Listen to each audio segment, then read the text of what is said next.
Ndigbo ndewonu. Onwe video na-achọ ọ bụ na m afụrụ emu agaba n'iru. Ndewonu ya abịakwana ọzọ. Ọ masị gị n'obi share, ọ masị gị lapụ ya na-ekpu anya. It doesn't matter. Message must pass.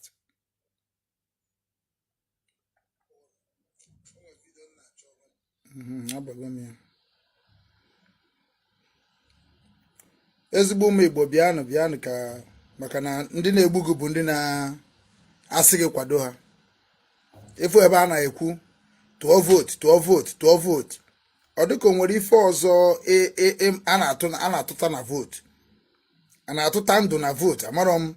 A na-atụta development na vote, amarọkwa m ya na-atụta na vote. Vote ahụ na-amụ aka na-eti mkpu Simon Ekpa asịsị atụ na vote. OBINWANNE si na no election. Even ndị Biafra na onwe ebu ekwu na-asịkwụzi m ndị na-eme ihe IPOB support na-asịkwụzi m na ansịrị that na same election. Agaghị eme election n'ala Igbo. Akwadoro m ekwadosie ya ike. No election Igbo land. Ọ tụrụ na-agwa anyị ndị ahụ na-eme election. Ka anyị na-akwado. Enugu steeti na ya na-agụ ebe ahụ kịta na Chimaroka onye oshi. Chimaroka ọ bụrụ onye politicians.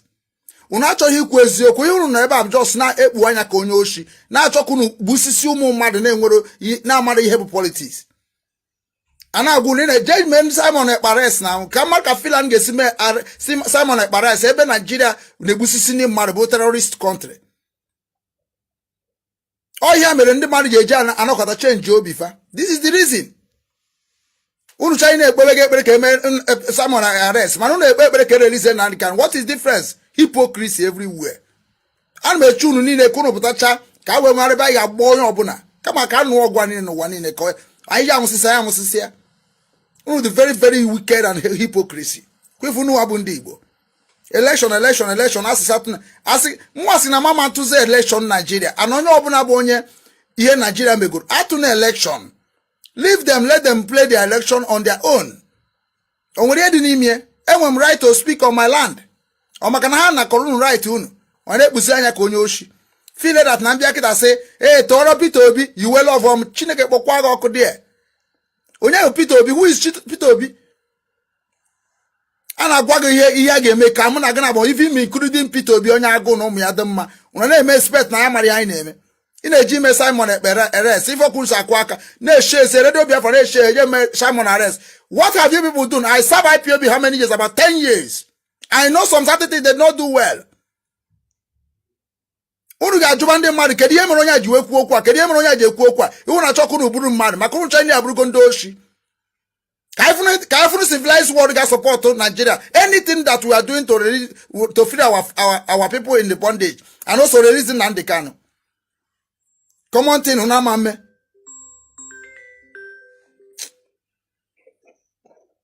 Na one mara I'm online now. Na online no ma kpoche guys biko. Every day onye pụta na social maka anyị na-eme mpako, maka anyị na-eme nganga. Iche na ndị na-eme nganga ya afụ sense n'isi ha. Ndị na-eme packaging no go see sense n'isi ha. I love you, I love my land. I hate politicians, I hate religionists. I hate Christians. I'm telling you the reason, the fact. You are dying in the hand of these people. Who would claim na ha hụrụ n'anya.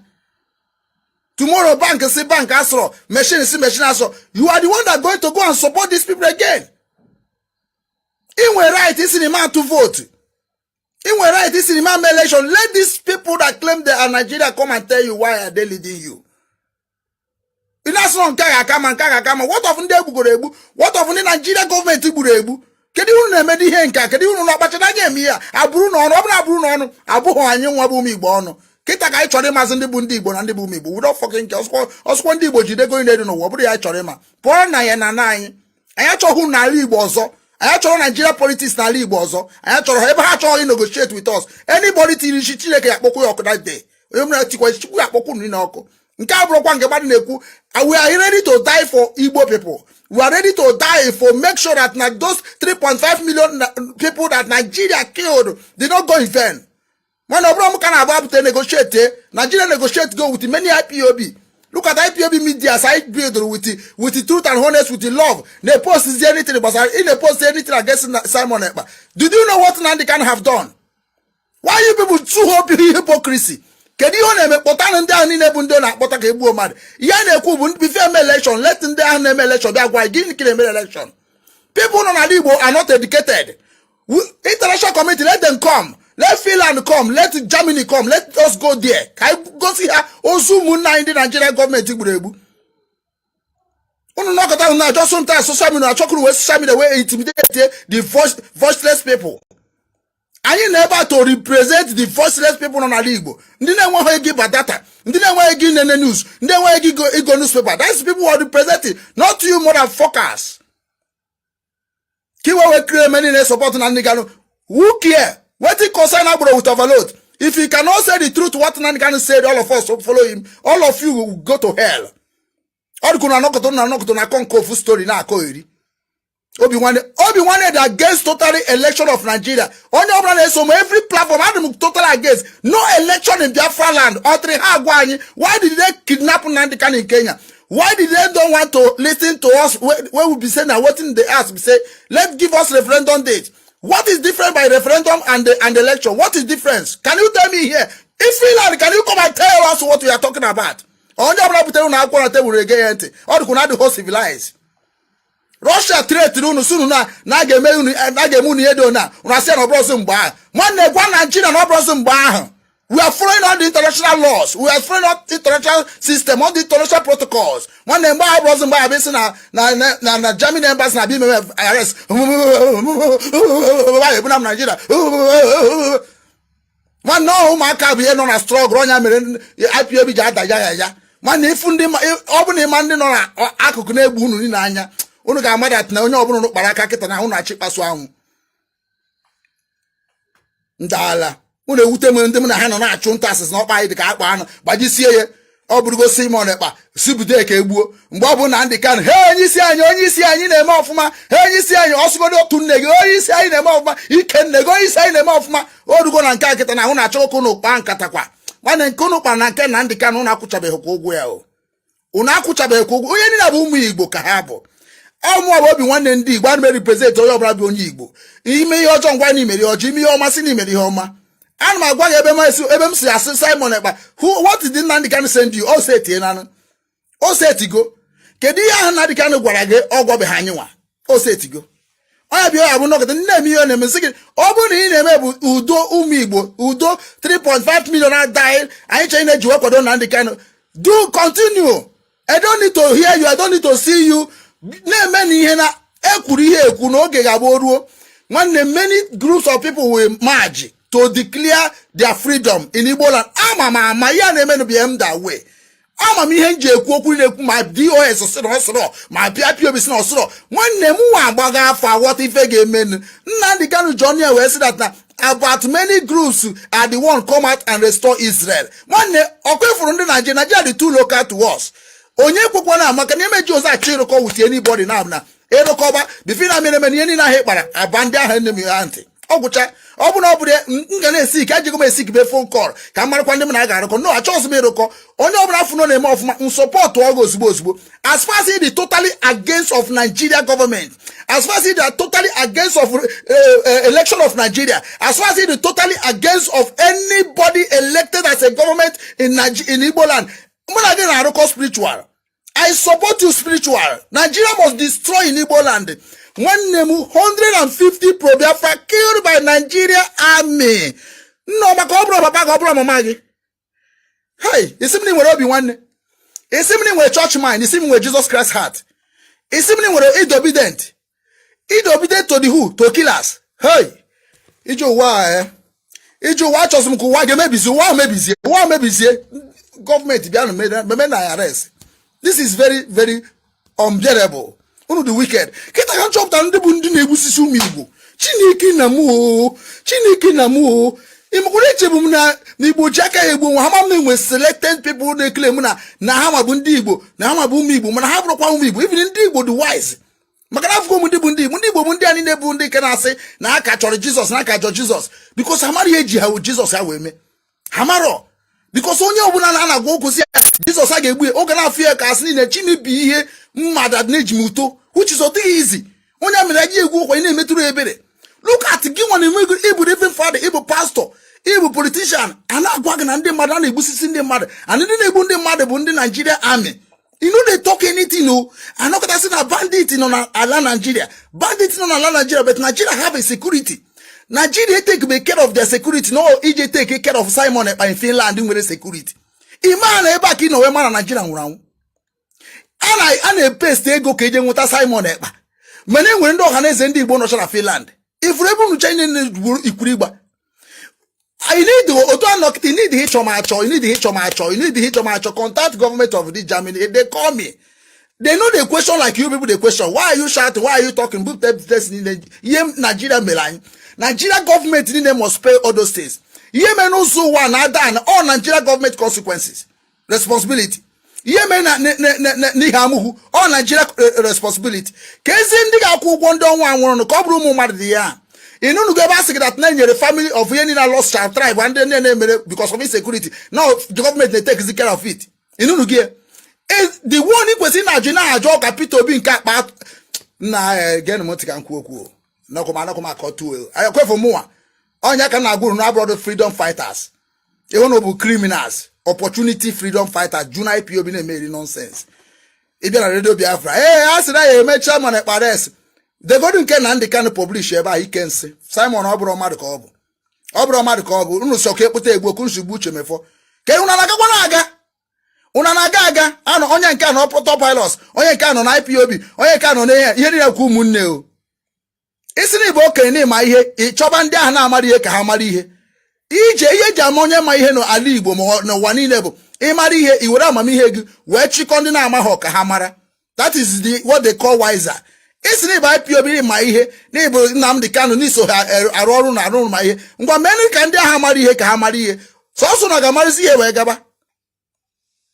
And on a Wutamun Nokata, could tell anything about Simon Ekpa. Ni woman a Weber Simon Ekpano, yen a woman at Simon Ekpano. Kedin Kata Hos Yana Nandi Kanakbana. Oh, Gocha, Yen Namusumo Jobia. Oh, Gocha, can't we marry him and Nandi Kanigage? Can marry him Mom one Nandi Kano. Because Obna Nandi Kano Gomocha, Gua Simon Oji, then a man and Nandi Kana Oga Tezba Funiru. Oga quite Afunga Atabu, Kone, Mokaka, or Kona Wakam. I come cock and I will do.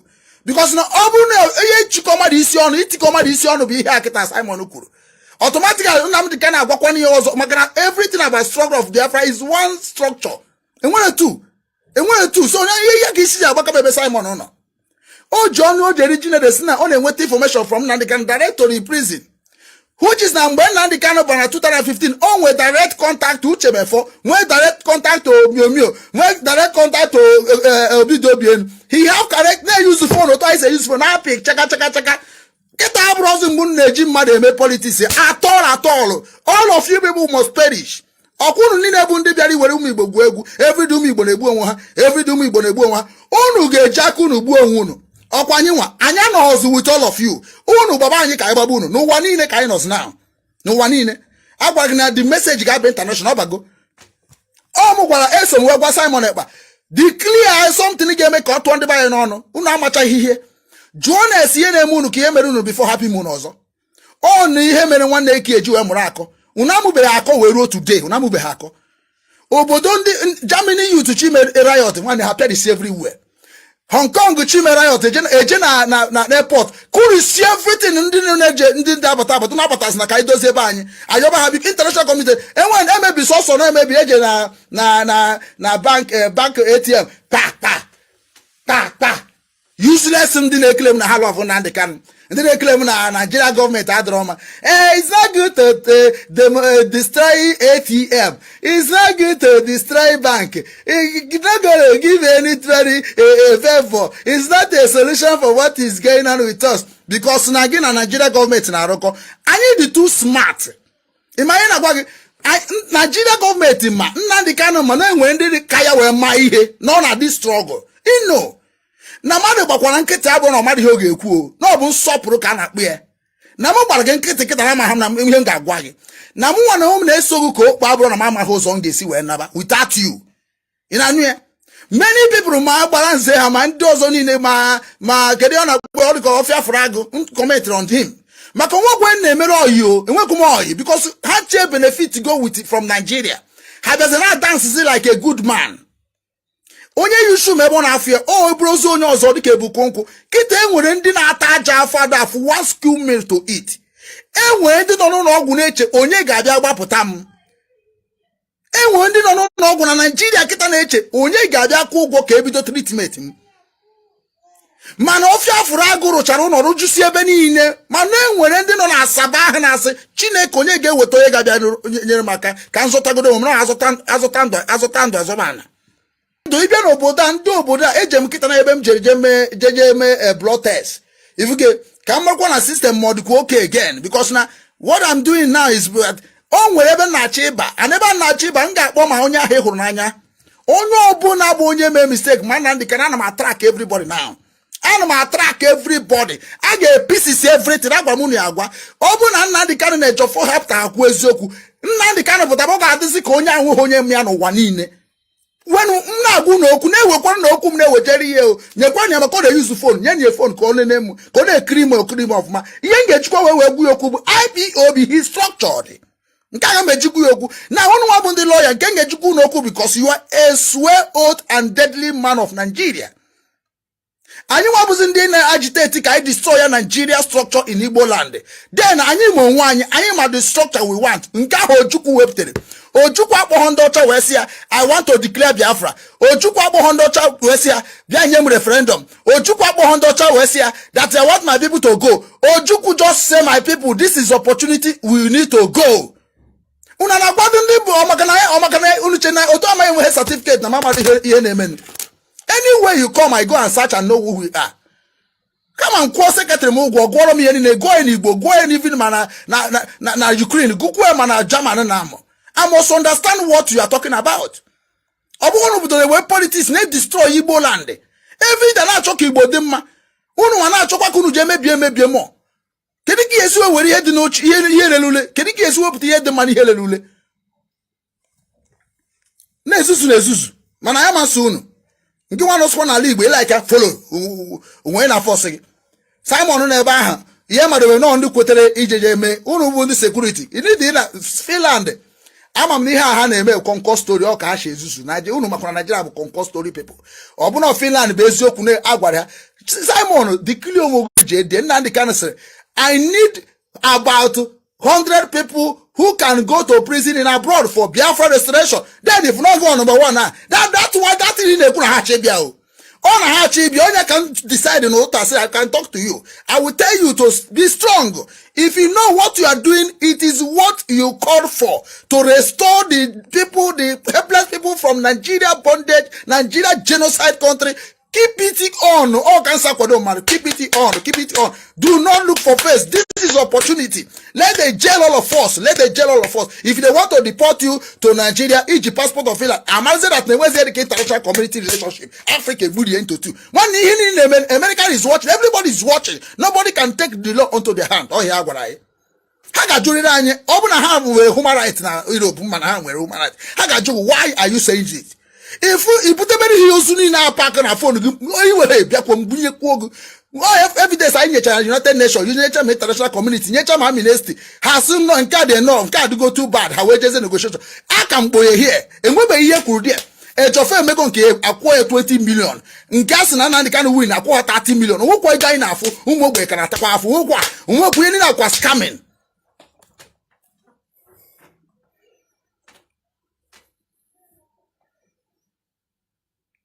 If you like, share. If you don't like, keep it. Go my konyoshi. Nebu anya. Now you go say die. Ndocha mande the intelligence. And when OBINWANNE, MPM foundation to speak for the voiceless people. Those people who cannot speak. Because you know the room ibu kichia obu. I mean take and demand on nature. What if ma?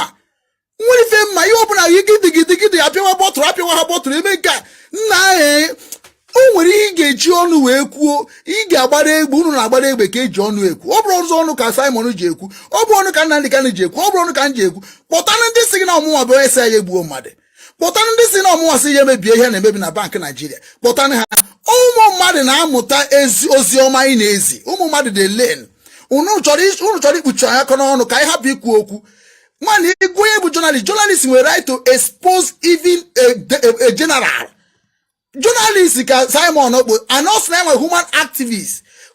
He can say anything that is going to take you to jail. Unu just open and kem madu na chokunu baka kono kwatu onya. Una sumu no bo Biafran. Which Biafran kamuno no? Which Biafran? Biafran ko ototo. Anye tebu Biafra abali na ariba na politics jena ko nonsense. Na say ti isi anya onu. Ebe o ke tagare mo. Ana mafuchu unu ni na tag mo ka ngwa ku na ana mafuchu no. Masa agema na iruho di mu etu toporo onu. Onwe ndi na choka ha ku okwu. Unu abunda akwụrụ 5,000 to not right nonsense. Ọ na-agụ mana say obiam ekwezigi wọta dị ebe right gị no my right gị no. Ana mafuchu unu. Ị na-atag m na OBINWANNE nọ not pilot no mezi nke ọ na support zi. Ọ maka na asị kwuru okwu na ndị Kanu kwuru. Ọ bụ na ihe ahụ na ndị ọ bụ na okwu anyị na-ekwu dị njọ a ga-atụ na ndị Kanu life imprisonment na Nigeria. Ọ ya okuziri ka anyị na-eme. Also, there is not going to be election of right here. No, but I to international committee will ask us why. That is what we want to do again in this time. After the Beko na Bar High School na Paul na Hebridge na kedu justice again India. Na we kwenye kuroku maka ha. Hakano akotu na agani hune progress na aganiru. Who are talking about these people? Onwe of onye politician mu gora hu. Enwe kuro politician egburegbu. And this is why the agitators ji wedro one innocent. No kwa ndi na ba ikucha ha jeje egbube ndi mmadụ na anyị na-egbu. Ha se hakota no ndi nke anyị gbugoro egbu. This is why everybody know that Nigeria is a scammer. We were you to wait teach everybody na scam ndi mmadụ. E were you to kpoju unu anya ka nja kpunu ni na afa. I mention all of you because nchokita na nwe ibo ogaranya nje buru ajo mmadụ na Nigeria. Nchofu politician onye oshi na-eso. Ona assume ego, na assume ihe niile, na assume protection of the criminal. I don't need to use escorts to go. I don't need to fear myself because I'm from woman, that is the end of me. But my message have already go. Umi Igbo amarugo ebe nko, Umi Igbo amarugo obimu, Umi Igbo amarugo ndị kpọrọ afọ na ha bịa na-emebi obodo. Anu nwa oge nyekuru maka meme gini, man on a spirit we nyere ha ka nka ha ma memu nyere ha ka mezuo ye. Unechena I believe na Christianity. I believe na reincarnated mpompo atakwa n'ime onye ọzọ were onye ọzọ were ụzọ ọrụ nchọrọ ịrụ. Maka unu do the wicked nke na we have to think deeper. What we can do the politician of Nigeria in Igbo land. We need it. Unu nwere soja nke unu je egbusisi anyị. We need to have our people to kill the people that kill us. Maka ije na obodo ọbụla nọ n'ụwa niile ha na-egbucha ndị na-abịa anụsa ha ọgụ. Ka ezi ya iji sị anyị eje na north ya na ọgụ. Anya si no election in north. Anya si no election in Yoruba. Inugo mebe nkwuru okwu a. We are not part of Yoruba and part of North anymore. We are Igbo people, Igbo race. Isi na obrozi Igbo race ka anyị use na ke maka ndị kwere aga amayo ha chọọ ikwete ni ha na-ekwu ha kwete na Biafra. Then we can negotiate. Mana okwefra ali Igbo a nwanne all Nigeria politicians need to exist there.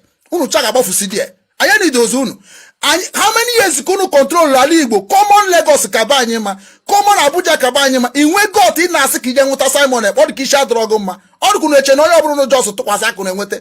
Asukwa go call with all DOS ni no na Ali no na IPOB. They no go make any sisi. Onwe here debe ha na-eje. Mo ha na-eje the same ka ndị mmadụ na amata their mission.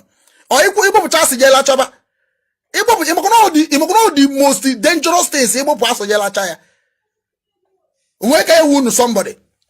And menenu na negosu na type civilian government is na kemet nya imani be ga na Simon Ekpa na imani ben onya bụ bitere ahụ a na-ekwu mgbe ahụ ma mamundum bitere ma keta ife aju na this that onye na-ekwukwu okwu the same thing na-ekwu na ndị kan nwere okwu that's why we always give him a credit o just kwuo ma nke ofuru ma kwuo ma nke ochie kwuo ma ihe ọjọọ kwuo ma ihe ọma so ịbịa n'ihe ọma ị ga-afụ ya ịbịa n'ihe ọjọọ ị ga-afụ ya onya ka o ji buru isi mkpi na abụ o merigo o ji onye ọbụla n'ọrụ no gị nwezi the knowledge nke ị ga-eji wee win n'ihe na ndị Kanu kwuru nke iji bịa ụwa knowledge ji bịa kwubere onwe gị ka si ekwuru onwe m eje na je were na ndị Kanu kwuo okwu eje na je were ihe kwuru kwuo okwu kwubezie kedu ihe witness goro ketute gị that is the message you need to be passing to the world maka na ọ bụla were na ndị Kanu kwuo na ndị Kanu nwere ike oru eche ọsị na gwara m kwuo m nwere ihe na-eme kwuo o nwere ka sị ma mara mgbe o mere so no nke mma mgbe o mere na nke nọ na-eme ka m ji ekwu okwu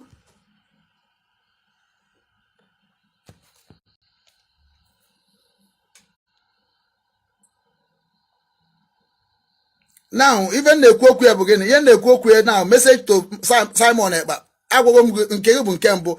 Simon Ekpa, can work and cook you also. And cook OBINWANNE Ndigbo. At least I know my baby.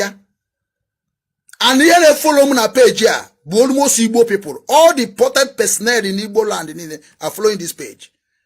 Because when Nandikan was broadcasting, I am here. Many personnel, na private. Man, when they make call on stream Nandikan, all of you are here watching and getting information about IPOB.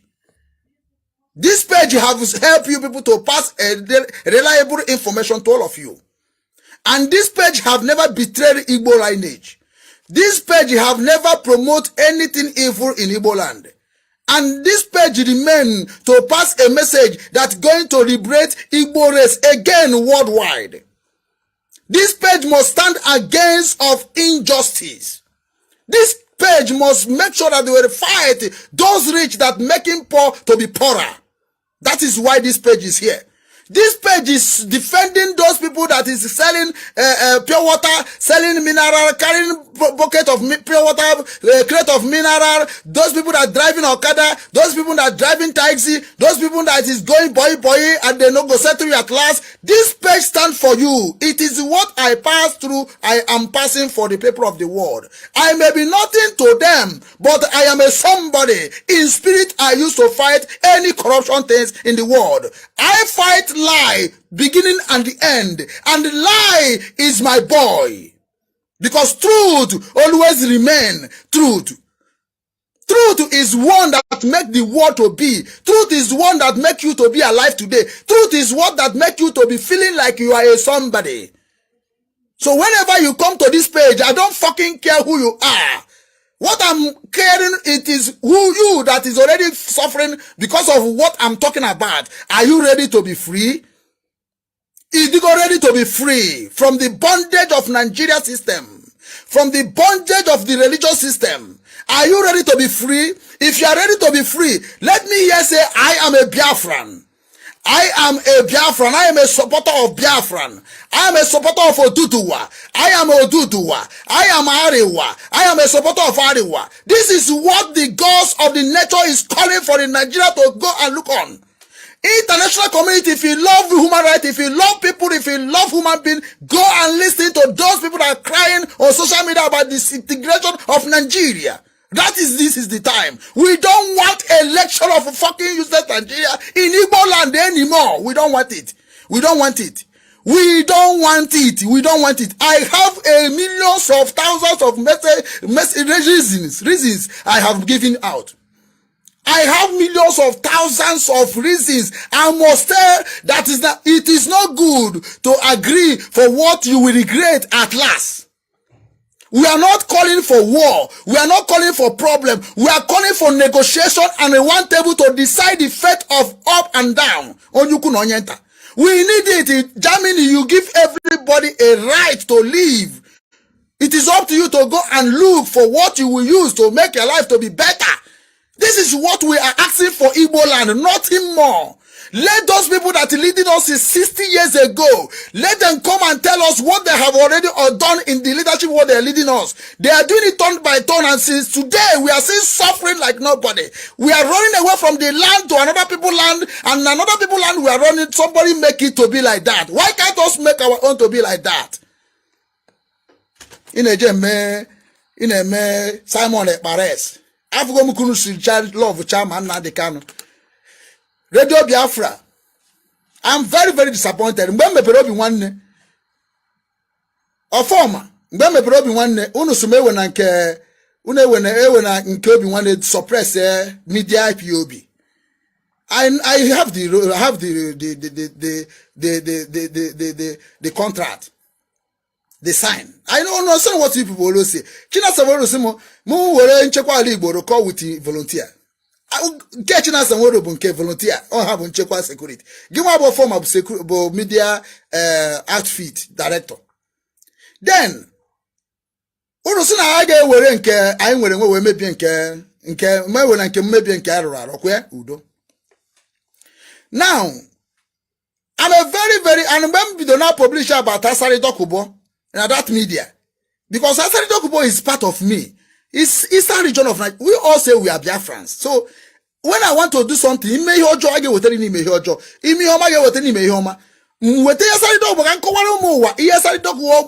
my opinion, message like no message, like it never. Ina quality Asari Dokubo, ina chime Asari Dokubo popular, ina chime inkanga, man they pull all that thing down. Nah, command them like nobody. Nah, I have to pull the thing down. Okay. If you know whatever no, unachoro ka Asari Dokubo the popular. Whereby na o melaji, onye melaji ekwes called the popular, ko we man obo onya abonya GA popular. So man obvious onye maji, onye unu biasomo, uneme emena onya called the popular. So I begin to think, whoa, can you be na popular? Unweri ozi chori ime onya than ime ka ndị mmadụ mana onye oshi. Nwesikwa ka mme ka respect kwa as no ndị isi anyị na-eso ụzọ ha. Then mụnwa na ọmụ wee nụkwa n'ọnụ na ndị ka na-ebe okwuru sị na onye ọbụla na-eme ihe ọma ka Biafra nation come, no matter however you are doing it, IPOB will support them. So I begin now na asị kedu unu ji chọ ka eje kita mee Simon Ekpa or mee akaja dị iche iche na juzu unu chọrọ iji media mee terminate image ye. Unu amasị na mmadụ mere na ndị ka no ji wedo ya ọbụ. Anyị nwa mere na ndị ka no bụrụ ọbụ na media. So anyị chọkwa terminate image na ndị ka na only right of twice right kwa ka is right ya. Nna ndị ka no unu jeme ọnụ collapse ozugbo. Ana ejede court because na anyị just know ka anyị na-enenegodo no margodo kedu unu na-eme ihe a. Iji na radio Biafra na publish ya gbasara Simon Ekpa na-ekwu maka Biafra struggle. Iru na television yes Simon na-ekwu dị ndị mba anyị mma. Mana unu na-ekwuzi okwu na nwere ndị Simon na-ekpe emezi secretly anyị amaro na onya na-emebi ihe niile. Weta na evidence. Same thing unu kwuru ebe na ndị ka no bụ ihe unu na-ekwu today. Same thing unu kwuru na ebu Chemefo ka unu na-ekwu today. Unu ekwubekwa na nisi Simon Ekpa. Kedu ihe bụ na Nigeria ga-anọrọ enwere security to arrest those people that is causing problem? Ebe Nigeria emenwu na bunu ga-emenwu ya ọbụna through media. Oh, maka unu like terminate image mmadụ. Let me tell you, o nwere okwu na da agunu, let me before my continue. Iko iji mayere mmadụ, ka mmadụ ga-eji mayere gị, onye ọzọ ga-eji mayere gị. Oh, mmadụ. Ike iji mayere mmadụ, ka onye ọzọ ga-eji mayere gị because mgbe na-amanye nwere anya na afọ gị na-amanye. So ịmanye chazie onye ịbịazi na nke onye ọzọ ọ manyekwara gị ikwu ọzọ ọkwa ata gị si mayere okeke. Ọkwa ofisi gị aha. Ifuke so mụnwa na-eme ihe ọbụla na-eme ọ ga-abụ oru echi mmadụ mebe mie si ya ese emego m ya ọnya. Ihe ọbụla imere mmadụ ma ihe ọma ma ihe ọjọọ ọ ga-anachi atara gị. I learn it. Ebigo m ndụ n'ụwa. Enwego m experience. Ị na-eme ka ndị mmadụ mara na onye abụ onye ajọ mmadụ just ka gị nwa wee benefit ye. Ị ga-emecha regret in future. Mmadụ nwere ike isi ga love what you are doing but inside him ọ ka ọ nagoro ije a. Amụgo m ụmụ Igbo mụọ ọfụma asị na ndị Igbo mụrụ ụmụ Igbo gbagote. Mụnwa bụ onye sị gị na enwere m ike nọ n'ụwa Chineke kere mụ wee tụrụ onye Igbo asị. Enwere m ike nọ today wee nọ ebe na-akpa nkata ka akpagide onye Igbo. Not all possible n'ụwa. O ihe nwụrụ n'iyi. Onye ame nji fụ nji batacha na otu unu niile mbata unu kwuha na mfu anụ na chi dị against of Igbo lace. Mụwa na anambo benjon maka unu mechagoro unu ga-anata n'ala Igbo. Then unu nata n'ala Igbo, ndị nọ n'ala Igbo ga-ekwuzi onye zinyere gị mee ihe a, onye zinyere gị mee ihe a, onye gwara gị mee ihe a. Onye ọbụla akpọba na afan because na mgbe anaghị ebido rụba ọrụ, onye ọbụla bụ onye mere ji ya confess ba.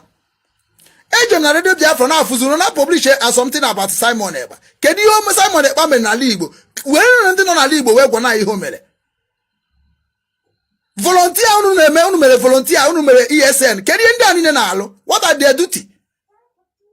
Who knows their duty? Who knows them? How can you just come and making the world to see that we have enemy between us? Simon bụ onye Igbo, unu bụ ụmụ Igbo. Unu enwere ike ịbịa unu na round table, ekwukọtago m ya bịa na round table na ajụ. Ndị ụwa ga-agbara unu niile bụ ndị isi ọsọ. Anyị ga-expose unu niile bụ ndị isi. Bịanụ ka unu na Simon rụkọ ọ naghị arụkọ ọnwụ. Ugboro ka m kwuru okwu kpọtanụ Simon, kpọtanụ Chikedozie, unu chene bịanụ na round table ka unu save life of ụmụ Igbo. We're not dancing in tune of people that killed the people that you people say come out and agitate for the freedom. Yakuru Putazikita na rekosi with ndi meraji ndi busisiri ndi unu commander in 2015.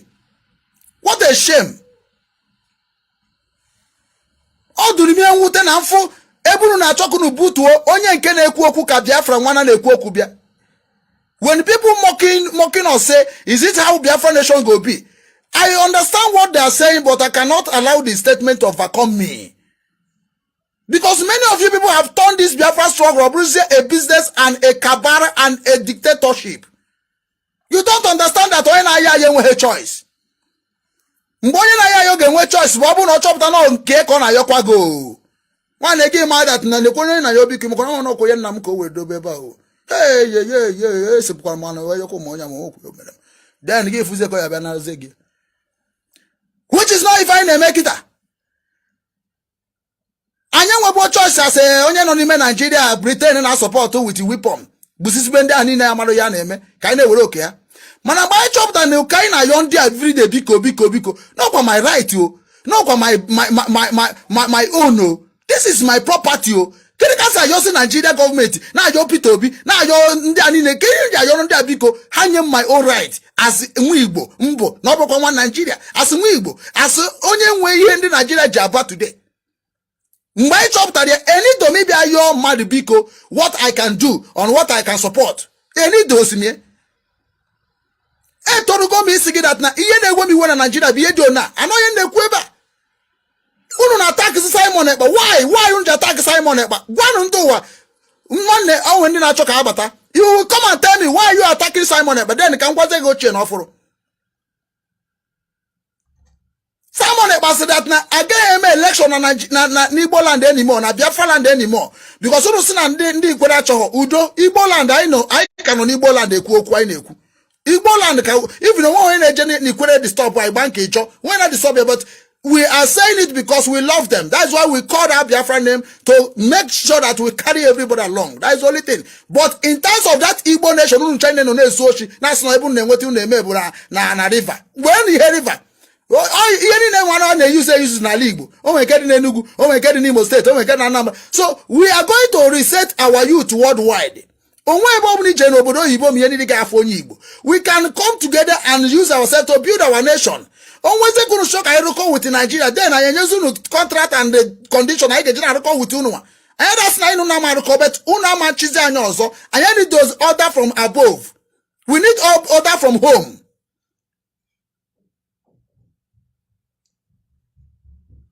Simon Ekpa soon that na that's support because already that statement say now Nigeria cannot come and be killing people in the name of politics.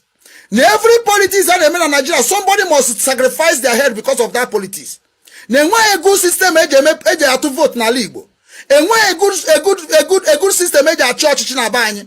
So now before na church and I want to amagi traditional motea traditional system. And you will tell the traditional system where work kaja koton kandem ya meye kadishona oga aga carry every single of Onyibo along for this election. Unekwero. The same thing I can and the kind of no one go on against you, bro. Can you go to carry everybody along? Mando go mande all must be carried along. A set system, new system, I get you to election. I'm an election I got count to not account by people's faith, not by people money, more by people bribe. On Simon Meraji. Simon will that na okay na nekwena anya no China bia kpọpụta na ndị Kanu sunu no support ya no love na ndị Kanu we je kidnap na ndị Kanu na Kenya unu that iwu international community we be say na Finland unu at the port so every international community has a international representative. So case in Nigeria about kidnapping Nnamdi Kanu, a British citizen in Kenya, the international door, international step. So kamaze kan onye dari iwu gesi we biaze dan mad iwu. O makanu na akpachanya aruana. O we gwu nusu na okay that no that na unu cho poputana Nnamdi Kanu. Na Nnamdi Kanu ji a lot of Igbo ugwo. Eji a lot of Igbo ugwo only did bia clarify yan probi Igbo ji we na kpo die. Unu si na Igbo enwe eze, anye gosi unu na Igbo nwere eze through Nnamdi Kanu. Na ka ise enwe eze na gbo bụ eze mara obi umunne ya. Una never na achọ ka enwe eze na-ekpu okpu n'isi. Eze ma obi umunne eze na-ekwuchitere umunne onya bụ eze obodo. Onya na-ekiri n'obodo bụ onye ga bojeche bata oburu ihe nkiri wee bata. Nnamdi Kanu bụ ihe nkiri wee nata n'ala Igbo. Buru ihe nkiri wee bata na the whole life of ụmụ Igbo nọ n'obodo Igbo na amahade ebe ha si weje obodo Igbo. So Simon Ekpa ngwa release this man corner. Na ndị court agreed to go acquitted and gini one acquitted. Discharged and acquitted. Gini mere na ndị kanika jinoro there. Bro ni akuje na Supreme Court. Omu aboy gwaru na Supreme Court abuzi one na onye nwere ike nọcha 30 years. Ejebe na Supreme Court. I said it. Ama mi okwetofo bu ele ko if cause aga kita na ebe na eme burial. If ka say me these people are playing the game to the life of poverty, poor people. These people are playing in people's intelligence. Give one more claim the smart in the more obedient. Imani be a fool. Isn't he a fool? But jump on down in the international community. One in a kite go to Nigeria. One simple question. Those people you people killed in Afari Beku, who are going to be consequences? Consequences. International Amnesty International report 150 people murdered into 100 when war Gaza chopped on Nigeria army bude can consequences here.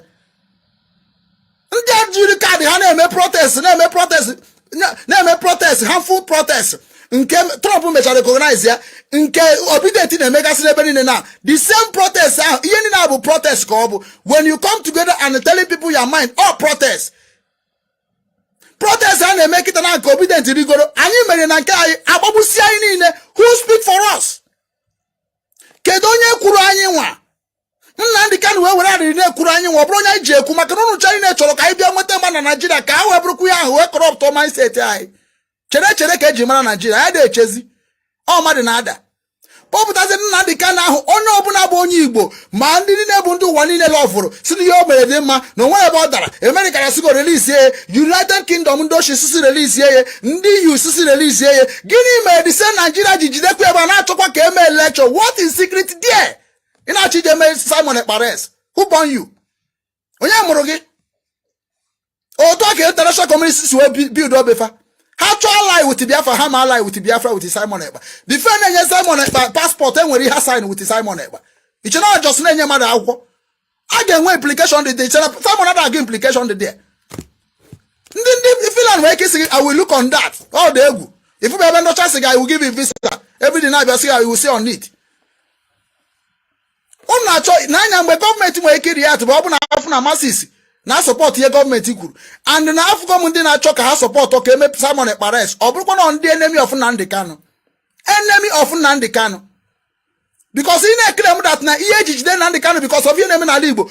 Kedu ihe bụ aka ọrụ Soludo? Kedu ihe bụ aka ọrụ ugwu anyị? Kedu ihe bụ aka ọrụ Okezi Ikpeazụ? Kedu ihe bụ aka ọrụ Hope Uzodimma? Kedu ihe bụ aka ọrụ Devil Mai? What is their duty? Can they be there, have military, have police, have civil, force in the Igbo? Can they have it inside state and common man, and a group that suppress this kind of people here with security? What are you people talking about? Obuno na Enugu State ka ọ na-eme so Enugu anyị kpọọ the whole army o ji arụ na Enugu State make ihe na dị mma ị nọkọta ebe na Germany si na threat Germany for what? Oh, ha kpọpụtara gị ndị azụrụ for threat, ha kpọpụtara gị ndị azụrụ for war. Ya ka anyị na-agba ọ maka na anyị nwa gbachiri aka anyị mechie aka anyị si na ya ga-enwe ihe anyị ji anụsa ndị na-abịa abịa n'obodo anyị ọgụ dịka ndị Yoruba si enwe ọ maka na ya mere ihe n'ala Igbo. So n'ala Igbo inside Nigeria niile ke nwere ihe dịka bandit nọ n'ime si na ha bụ obodo na-eme ihe na-akpọ ha na Lagos bụ ndị omore na ije na Hausa ha nwekwara ya. Ụlọ afọ ka ndị Hausa se treti anyị ịmakwa ndị Hausa tretiri anyị how many years ha tretiri anyị ndị obodo ha nọcha n'ime ha tret ihe niile a na-etreti anyị niile Nigeria Yoruba etreti ga isi anyị na ọ bụrụ na eme ha na kpọrọ iwu na Lagoon. Kedu onye jegoro onye gbagba ndị a akwụkwọ?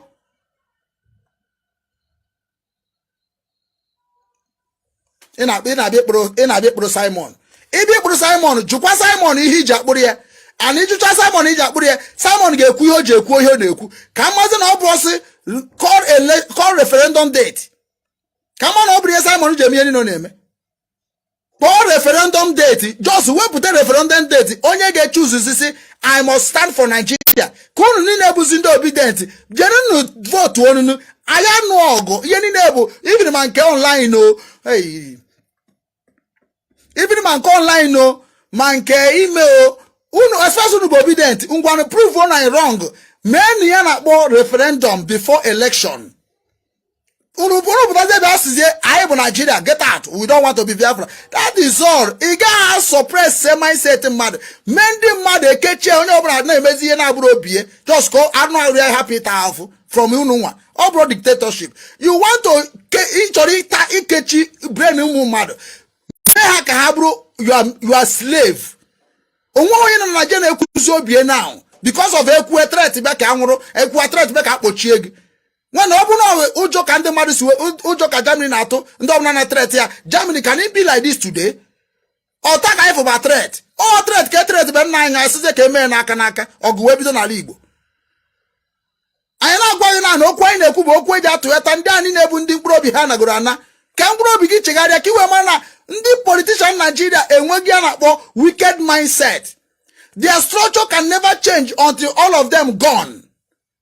Can even men Ghana? Nyakana gwagna na ya chọkwa ka o mekwa na ba anyị anya chọrọ ikpọrọ okorocha anya chọrọ ikpọrọ ugwu anyị anya chọrọ ikpọrọ Soludo anya chọrọ ikpọrọ Peter Obi wee gbusisie anya chọghị ya ihe anyị chọrọ bụ let Peter Obi ha wụsazie egbe ha naanị wụsa mma ha naanị wụsa security ha naanị bịazie na tebụl ka ha nwa na ndị generation of these days kpaa ka amara ka ya esigaba n'iru na anyị nwa ada ayọghị anything na onwe ihe anyị goro before anyị bụ ndụ kedu ihe ritego n'aka ndị a yaki ya bepụta na-eme threat na-eme Simon Ekpa threat ihe na dem unu ka ngopụta n'ihu unu akụgheri ọ na-echa m na say anyway all up to Simon because no before bidi na-eme ihe ọbụla ịma the consequences here i check onwe gị ọfụma na ịkwadokwara ọfụma na m na-enwe documentary ife na document na-enyekwa ma ndị na-enyechi individual because ama m na oge eme ka m mara ebe o mere and ka ndị a niile unu amaghị adịsa m na ha nọ unu afụzie unu message na unu afụ na CNN nwere ike ịdị na-ekwuzi maka mụnwa. Because now when I sign a contract with all those people, and my sign and come here, they must return everything concern me to my people. Because you know, China and catch Cindy Maronu, name based on foundation, ask come on them and name the Maramani Hennemenoa. Ofoya Putayu Kwezio Kunesoye, you know the almost every day because now Uno Maratnamu and Omu join up and all. Edge my POB leadership nor Hike, they're not gonna make a move. How make a move? Eba ha no self kaga than Simon Ekpa. Because all be could can get you away make arrest. I no go blackmail you like you or I no go intimidate you. I no go even do anything. I go make GM na gumere where go. So evidence proof. Kamari unu juwe popo tonye di kokechukwu wese mu tak ba Nigeria unu bia sito esimu nuna nwere unu na eme wutem. Una when gbasa una Nigeria election. But you called me from Ukraine, I must attack Nigeria. I must make sure that Nigeria is no more. So why did I make all those things? Live for myself, build on my spirit in the way to attack these people because what you people say for the first time is true. Why did I break myself? Suspect to the whole Nigerians. Now you say Nigeria stand very before. Is it not a betrayer? Is that what they call betrayer?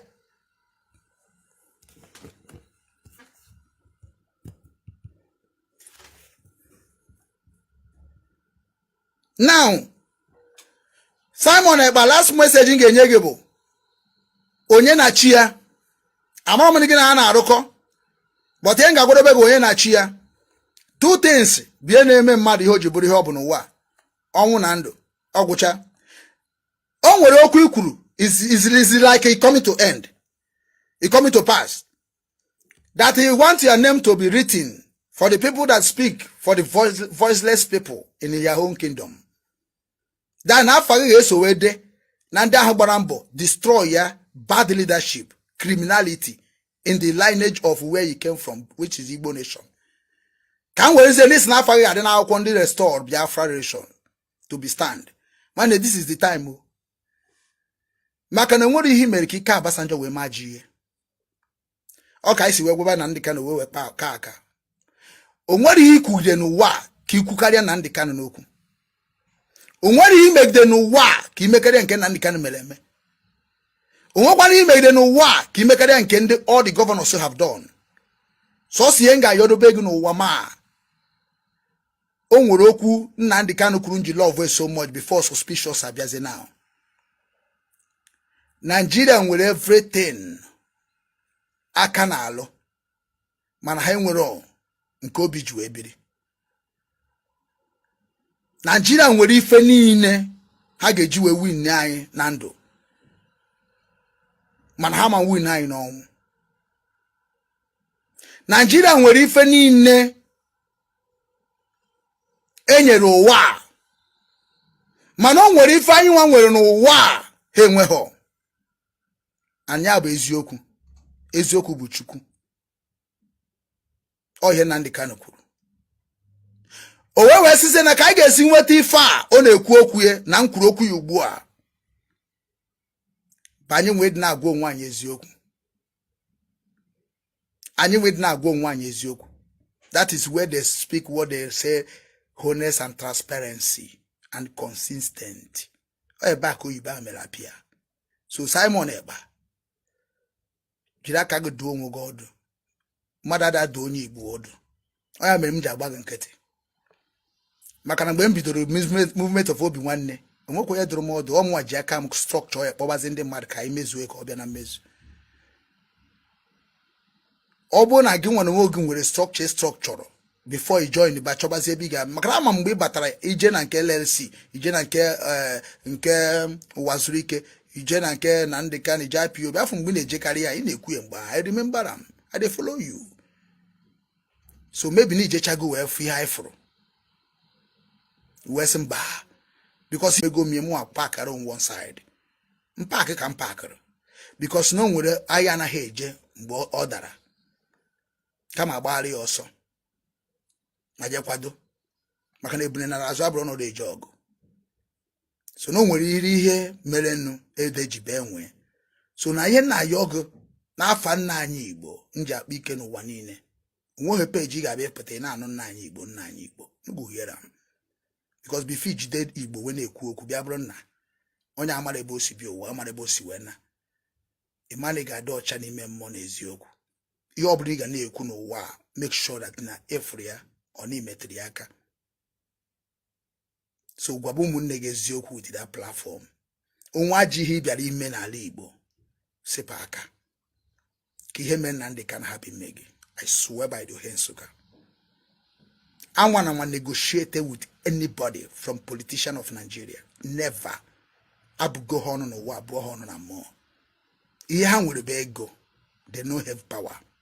Ha nwere power. Ihe nwere be ego. Obra power ka haji. Ya ka haji ayayo. Vote for me. Vote for me. Come on na ekwusi no vote. Na ihe na agbajaga n'ụwa niile. They no have power. On gị otu isi wee kwuo okwu ụwa na-eso gị enwere onye nyere ego nyere mmadụ ego mban but they give money now. They give hopeless hope. I go give you this, I go make you this, I go do this for you. Oh ihe ji mara mana nwere onye promise anything. No, esi when Biafran come anyị cha niile na n'obodo anyị onye mara ihe oge eme onye ma professional omebe na bịa onye behind na-ekwu okwu ya.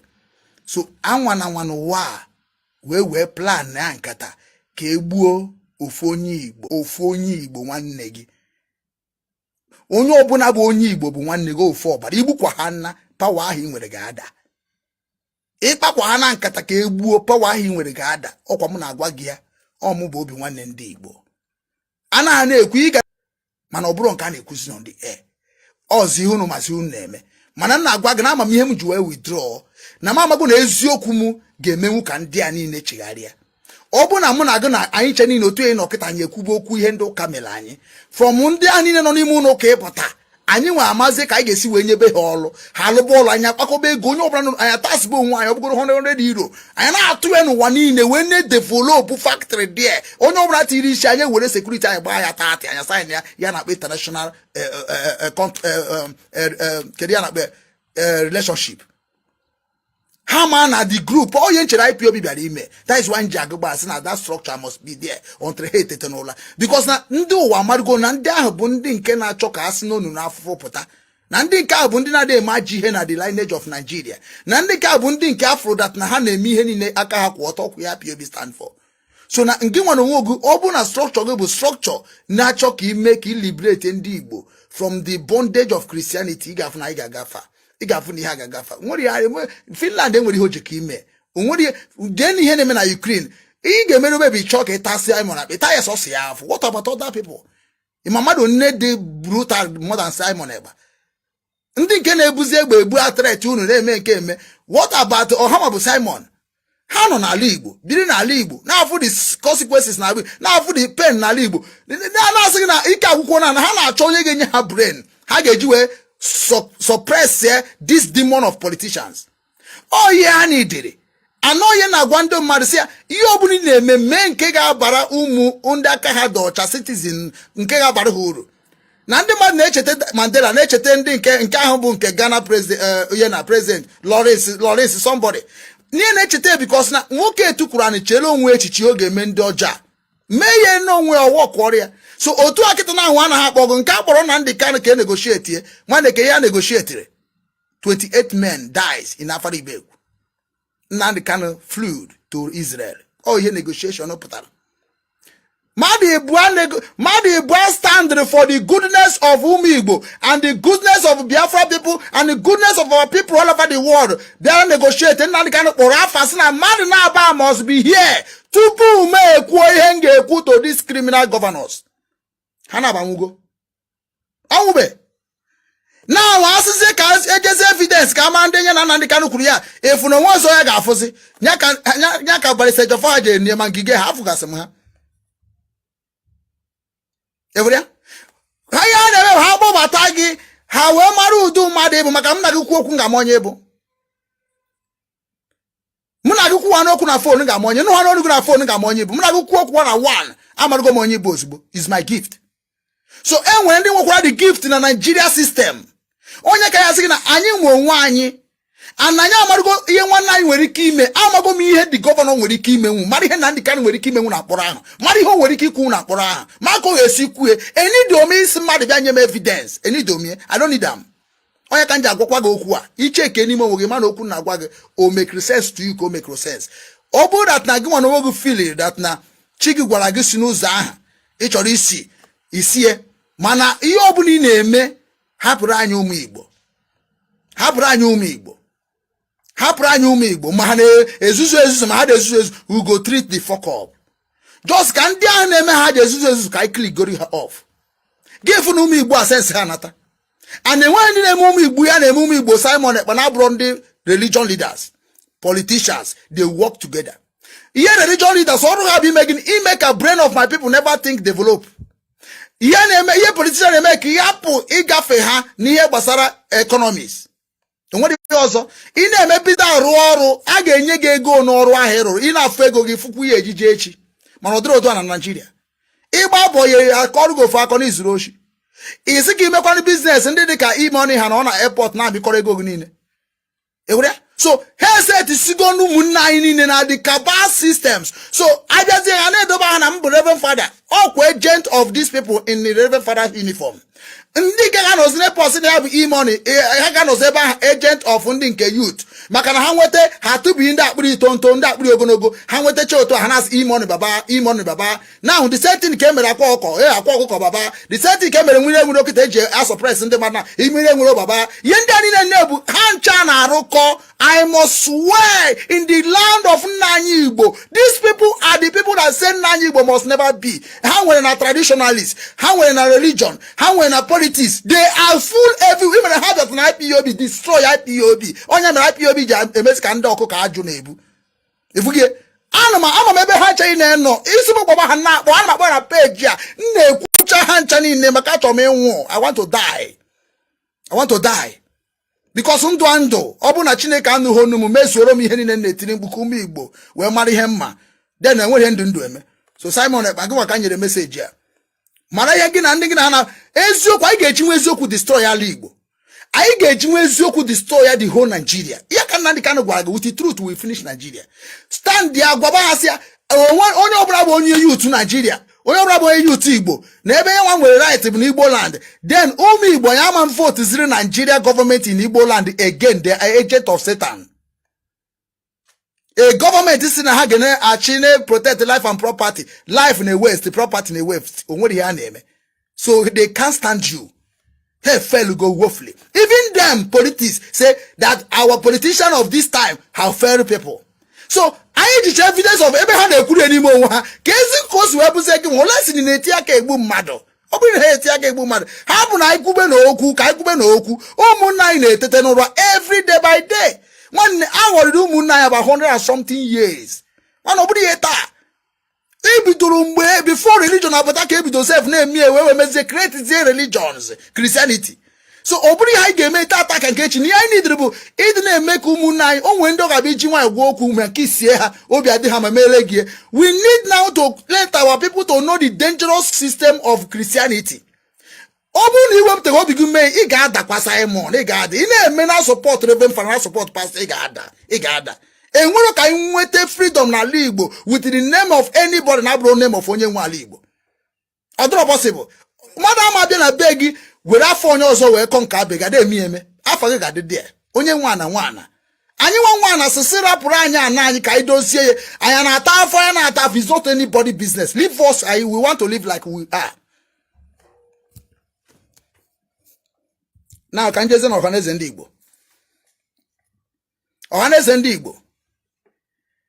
Ine anụmanụ kupe na unu na apị nkata ịmanụ na-ebugo ụzọ wee sị na unu ledi $5,000 ka unu wee mee na Simon Ekpa ama m kunu si wee kwuo okwu unu kwuru ọ dakwa n'ihe na ndị Kanu kwuru mgbe ahụ nọ na social media ọ sị that na ya na-ediri isi nwe ike bata ego how many millions eburu mgbe ahụ ya bụ okwu ndị na-ama amụ ọrụ amụ ọ ndị na-amụ ọrụ gwa na unu niile bụ okwu adịm etret ihe ma mmenwu enwere m ike itret mmadụ ha ya sị ifu m na-akpọsa iyi so si ga fum no wa be kpo yi mi eja bi ya ka nwe na ebutu my moral mbo so bra kwusi kpo yi mana me bido action maka na bro mama action an ma kpo yi ki indotation gi maka na mgbe nna m na nne m kpọrọ m iyi afrom onye egburie ibiri mgbe anyị na-akpọ nwa anyị ya na etikoro be na Igbo afrom onye agwara okwu ọ ikpogide kpọ nne m iyi imana imerugo m ya n'ụlọ ejezie na amakpe ya ekpe mani kpọba m iyi ọsọ kpọ m ihe metina m aka. That is how we be in Igbo land. Igbo. So whatever you say in Igbo, what is meaning of Ikpo iyi? Can somebody write me the meaning of Ikpo iyi? Can you write it in English? Ikpo madi iyi. Can you write it in English? Then English will carry go another place. But Ikpo gi yabu mma kpọrọ go kpoje gi n'iyi. Ani yabu mma na akpa afọ onye iyi ka iyi. Ntị Chineke kpọọ gị ọkụ automatically Chineke kere gị ka si ya werekwa gị. Ọ bụ iyi ka ọ bụ. Msị gị ta m na gị bịa kpọrọkwa gị ọ bụ iyi ka ọ bụ. Maka na Chineke si na onwe ndị a ga-eji ọkụ wee gbagbu. O nwebe ndị ọnụ gbagoro ọkụ gbagbuo. O nwebeghị ndị nke mmiri mara mmiri magbuo. O nwebeghị ndị nke tara mmiri dagbu mmiri. O nwere ndị dara ọkụ. Kedu ya na-abịa ikpu iyi? Onye nọgide buru ma Igbo language butere ndị ọcha njụba na ha ajụjụ na anwụ. So ikpu iyi abụrụ arụ ka ọ bụ n'ala Igbo. Ikpu iyi bụ iji wee mee ka nwanne gị ma na obi adọrọ gị mma. It's part of it.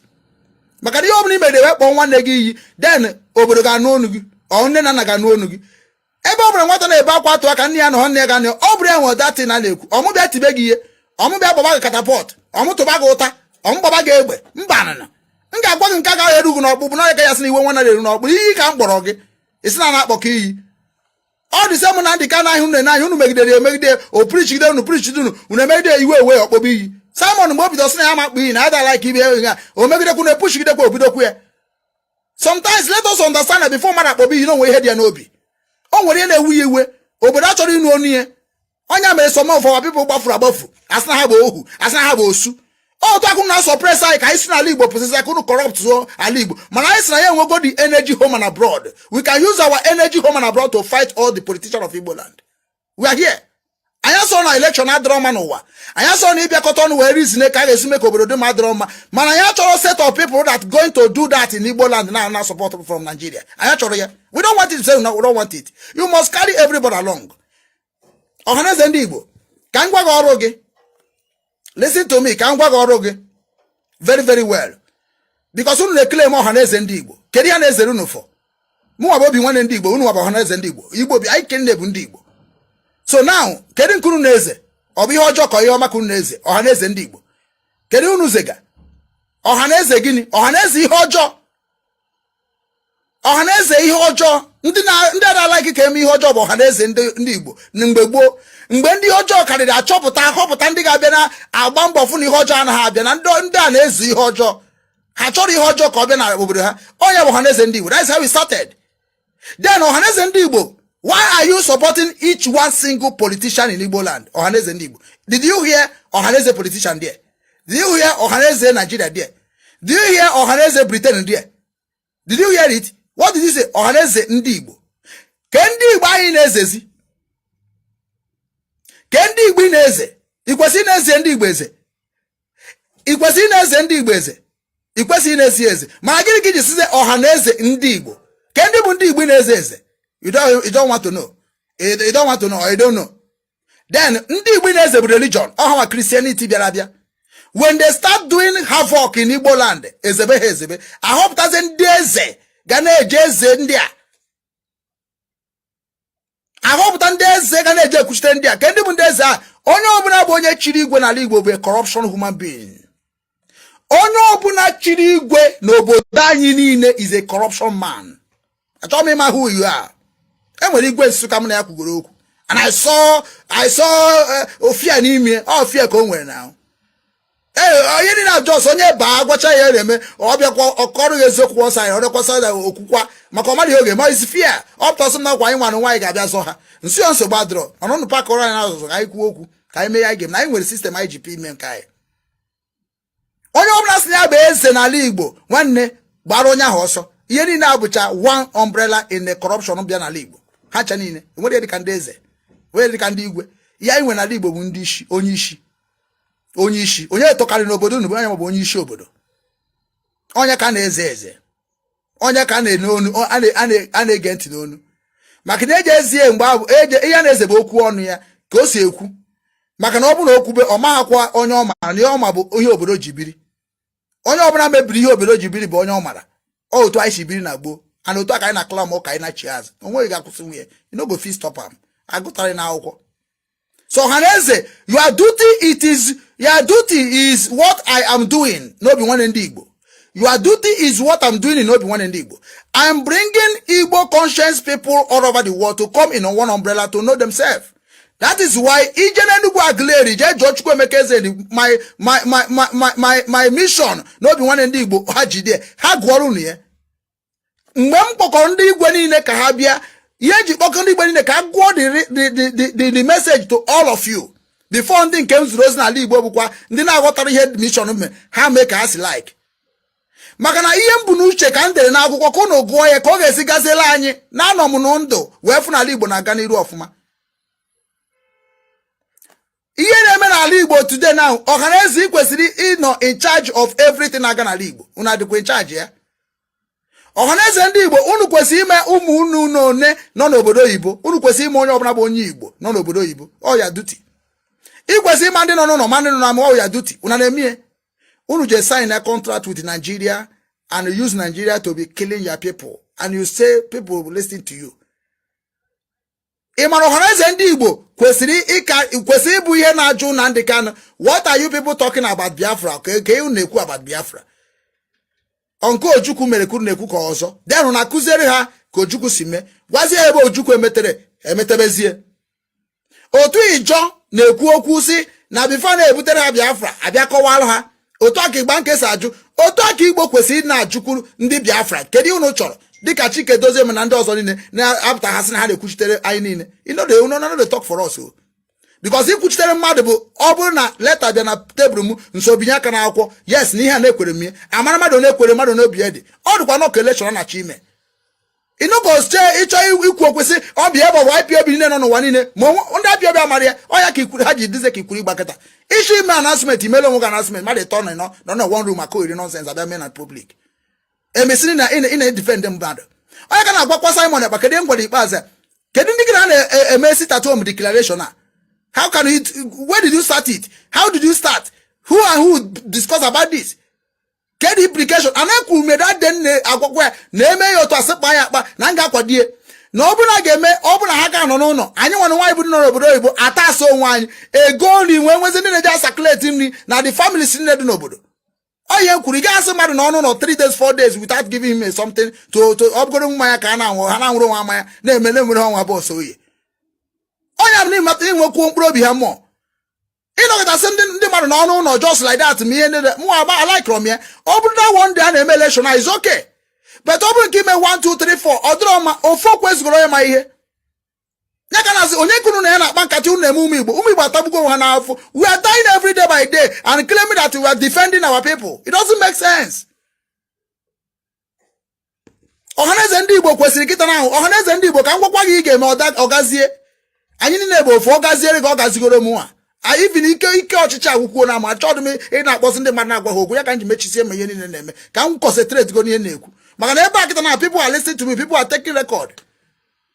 So now we unu ga Ohaneze Ndigbo unu Nnamdi Kanu no dey na prison onwu ha anwu o ka na-ekwu okwu okuru so na odị mma na hold ya echofo be go gwakwa anyị the forgettable client ya bụ no Nnamdi Kanu ngwafia ebe o seri oya client onwe word you cannot use no matter how whatever you are doing obu ina ikpọta nwunye gị na court gị na-akpọ nwunye gị ya client unu gụchara akwụkwọ wee nwe ya na-akpọ discrimination could why can't you hate him a barrister Jofo ma ozoko ne hate kamuno with passion unu meziokwu ma no na-ekpuchi ya anya need the who know to tell you people what we want. We don't need you. I have runu before I born Nnamdi Kanu. Nnamdi Kanu boy wep to the way I wep to here. We didn't beg Nnamdi Kanu. We don't beg Nnamdi Kanu to come and talk about Igbo. Before you speak, oto no kita and when we keep say Igbo ni mba Igbo nye bem de ofo Ndigbo ofo OBINWANNE ikuchite ndị ọbụla ọ na-atụ n'ọnụ ọ mụ nwade ya mana ọ bụrụ mgbe a ga-eme iwu ga-achị anyị niile nwanne ka anyị bịa na one table ọ bụrụ ihe ofu onye isa dị eme ọhịa anyị ga-asị ndị iwu unu kpọrọ m I can come nwee tinyekwa amamihe m nwere maka na ị na-enwe ite ọgbanyụ ọkụ otu akịta na Simon Ekpa nọ ọ nwanne anyị ka ọ bụ o so n'onye Igbo Nnamdi Kanu bụ nwanne anyị o so n'onye Igbo Uche Mefo nwanne anyị o so n'onye Igbo Chike Dozie bụ nwanne anyị o so n'onye Igbo Ụwazirike nwanne anyị o so n'onye Igbo isize ka ịbabazi ihe dịka na ọnụcha ugbo ihe dịka na Asaba Igbo Asaba Igbo onye Igbo onye Igbo nya ndị agbọ ndị a niile bụ ndị mma that na ọ bụ na ịkpọkọta ha ncha niile ọ bụ na unu megoro nke a na-akpọ online conversation ọwa ọkụzie emezie ka na-afụ anya maka onye na-anọchite n'obodo kwesịrị iji onwe chụọ aja ị na-eji iji gwa anyị na-eji ije ka anyị chekwa gị ebe niile anyị afọrọ gị ama ndị a ga-ejide ya ka nji wee na-abịa against njem Nnamdi Kanu na Kenya iji ije njem gwa anyị onwe ndị ga-eme ihe a na-eme ana mee ihe ana yọọ ala yọọ mmiri yọọ ọkụ yọọ ikuku yọọ ọkụ yọọ ife niile na ya ayọ si ya na-ekwe na onye na-ejechitere m nwa na ome ihu m na ya hụ onye n'anya were ndụ m chekwa ọnya tinye ndụ m n'ime ka o jee nata gwa anyị eziokwu ịmakwara ikuku ka anyị ji eje n'ụwa ijebere onwe gị nwa na ijebere onwe gị ọbụla mere gị omee gị onye ga-asị na nwata na-akpachapụ anya ikuku ya oburu ma ọgọdụ ya ma ihe niile wa unu na-achọkwuru mee unu akpụ na onye na-akọntrolu ụmụ Igbo mana na amaghị eji eso ndị ụmụ Igbo unu chere ọyọ ndị ike ga-eso ụmụ Igbo iche na ụta na-agwagwagwagwagwagwara ndị Igbo kpọọ m kịta na tebụl ka akpụ udo m kwagba ụwa gịfụ na onwe ga-ewere ka okwute wepụ gị n'ile ebe ụmụ Igbo nwere maka ụmụ Igbo bụ ihe na-ewute m ji aba mba because ụmụ Igbo amaghị onwe ha sef they don't know themselves ndị na-eje enegara ya bụ ndị dị ka Obi Kubana mfọ ya na ụda na ebe a ịfọ ka afọ ya dị ọka ya rụnwa ọrụ ọka agbanwe ọsọ wọọdụ akịta ga-agbanwe ọsọ kilomita ndị akị na-achị ije ekpote ka ha wee chekwara gị be nna gị ndị wegoro corruption wee gbuo sistem ha ị na-ekwu okwu ndị nwere nne ji ndị ọ ga-agbapụtasị ka nọ akwụọ n'ụzọ ebe a na-eche ndị enemi ka ha hapụ ịbata akwụọ 24 hours ndị dịrị ede ịbịa kwuchisie bọda niile ka na-agwa gị na anyị dị n'ala Igbo so Ohaneze ịkpọkọ ndị a niile mkpọrọ afọ kịta na ọha bụ ndị na-enye nsogbu na Unufuna want peace to be in Igbo land and let Igbo land know what they want. Bondi anine, boha kite, everything they go for Finland government make a comment to Yamako Wekwa Finland government. Our people not there but slave kahabo. How about Reba Makana Nigeria to Hoso? I am one South Korea Kwai. South Korea Guam, some the Nigeria government say name, no I but terrorists, see how the Kishado come get one Nigeria government, yeah. I told ndị Korea IPOB je juba no here no ama ko njira Poland akọ na Poland people mmadụ ka ha bụ Poland bụ mmadụ ka ọ bụ na Poland onye ga-ajụ Simon Ekpa kwa mmadụ nkwe ka ọ bụrụ Simon tọrọ onye ahụ. Unu echuzina na akpọ Poland Finland na atụpụ na atụtụ n'ụjọ unu bụ odogwu na ndị Nigeria gọọmenti mere unu na-adịzi ka ndị oshi maka unu bụkwu ndị oshi 419 yahoo yahoo. Ọ bụrụ ihe ojii me na-achụ gị ọsọ ụtọ meme ihe ji ihe kedụ na-achụ m ọsọ kedụ na-atụ m ụjọ kedụ enwe ike ịtụ m ụjọ gọọmenti gị obodo akpọ m nkịta gị na shatụrụ everyday na ebe etinye gị sị ndekwe na ihe na shatụrụ na onye butere m obodo a n'ekwu na ọ gụtara na Ukraine lose everything nwere 13 years ka m kpara ihe nnekpa na Ukraine lose overnight in a second lose everything nwere na n'ụwa ma nwa m nwoke afụbeghị m ya anya anụbeghị m onye sinsi wụọ dara ịmakwa ihe ọ bụ n'isi mmadụ nwe bata n'obodo a wee sị ekwesịrị ịnọ na be nna m wee weregodo ndị nke bụ ụmụnne m na ụmụnna m wee recover what happened to me nwe gbatakwa n'obodo isi m jee mụọkwa asụsụ m amara ebe o si wee bi na amụ nke m nna ọdịmma anyị na-agbagharị ka mkpụrụ amị chena menwe ha identity I have identity ihe na-aza na ndụ m ka nza na paspọtụ abụrụ m ya na-achọ achọ when you track me down ọrụ ya mbụ ka m bụ I am who I am. Ọnụ nwa na-ezo onwu na-ezo anyị na-ekwu okwu na nọchite anyị sị ndị na-eme Biafra onye mụrụ gị ime Biafra who born you?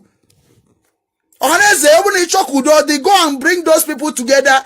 Emena na onye abụ onye a nwanne a na-enwe ya na-akpọ ceasefire onwe ya na-akpọ negotiation. Ukraine upon Russia egbugo Ukraine too much mana aka na-achọkwa negotiation. Onye ga-eblame ibie unu nwa bụ Ohaneze arụghị ana gọvanọ arụghị ana ngwana ya bụ na Simon arụkwuo n'ana Nnamdi ka na-arụghị ana den kpokọtazie na ya onye ọbụla nche na anyị nche na-arụghị ana den ka anyị marizie ya anyị ga-emezi ka anyị hapụ ịrụzi ana maka onye ọbụla dị ndụ mara ihe bụ ịrụ ana ọ bụrụ ya na-emere politics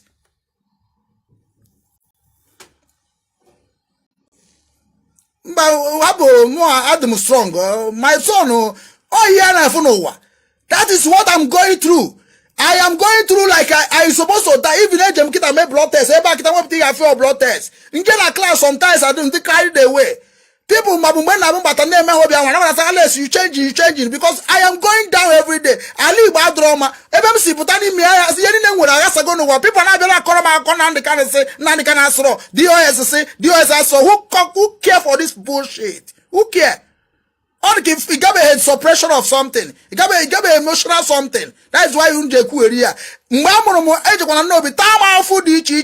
Abo je na no bi ka so ma ko bi ndogara. You had we my treatment them in a way that I don't even understand myself again when I come back home. Njagwe boy na Lagos the same thing abachukwa boy akọ ri ofa akọ. Yeni na me any intimidation na mumu ogbe ndem ho no okwu. Ya ka isi kita na anyị go no wani na ijuru wani na anyị wajere wani na jakpa ego. Anyị we me ofo one na anyị me drug pushing na anyị kpara ego ndị ọcha. Anyị rụrụ ọrụ dị ka isi buru ndị ọrụ ike. Anyị na-arụ ọrụ na anyị zuru anyị ọrụ ka anyị rụrụ ọrụ tinye niile nna anyị bụ ọrụ ka na-arụ na-edebe ebe ọcha. Onwe anyị na-arụrụ gị ọ bụ na ịrụ ọrụ nwanne ebe ga-echie.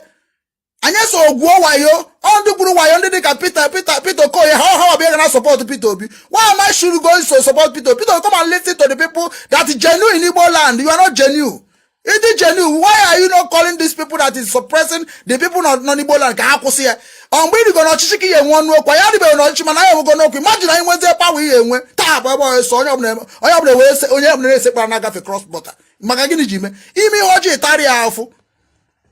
Ụmụ gị na-ebu Peter Obi nwoke onye tara afụ nwoke onye cross boundary onwego ihe ụmụ gị gabiga n'ụwa bụ difficulty nya ka nwe ofu nwa gị nwere ike sị papa stop ọ bụrụ papa m na ofu papa m na-eme ihe a na-eme to God ejego m da against papa m ozugbo papa ya wekwa ochego ọ bụrụ kwa ya ka anyị bịara ime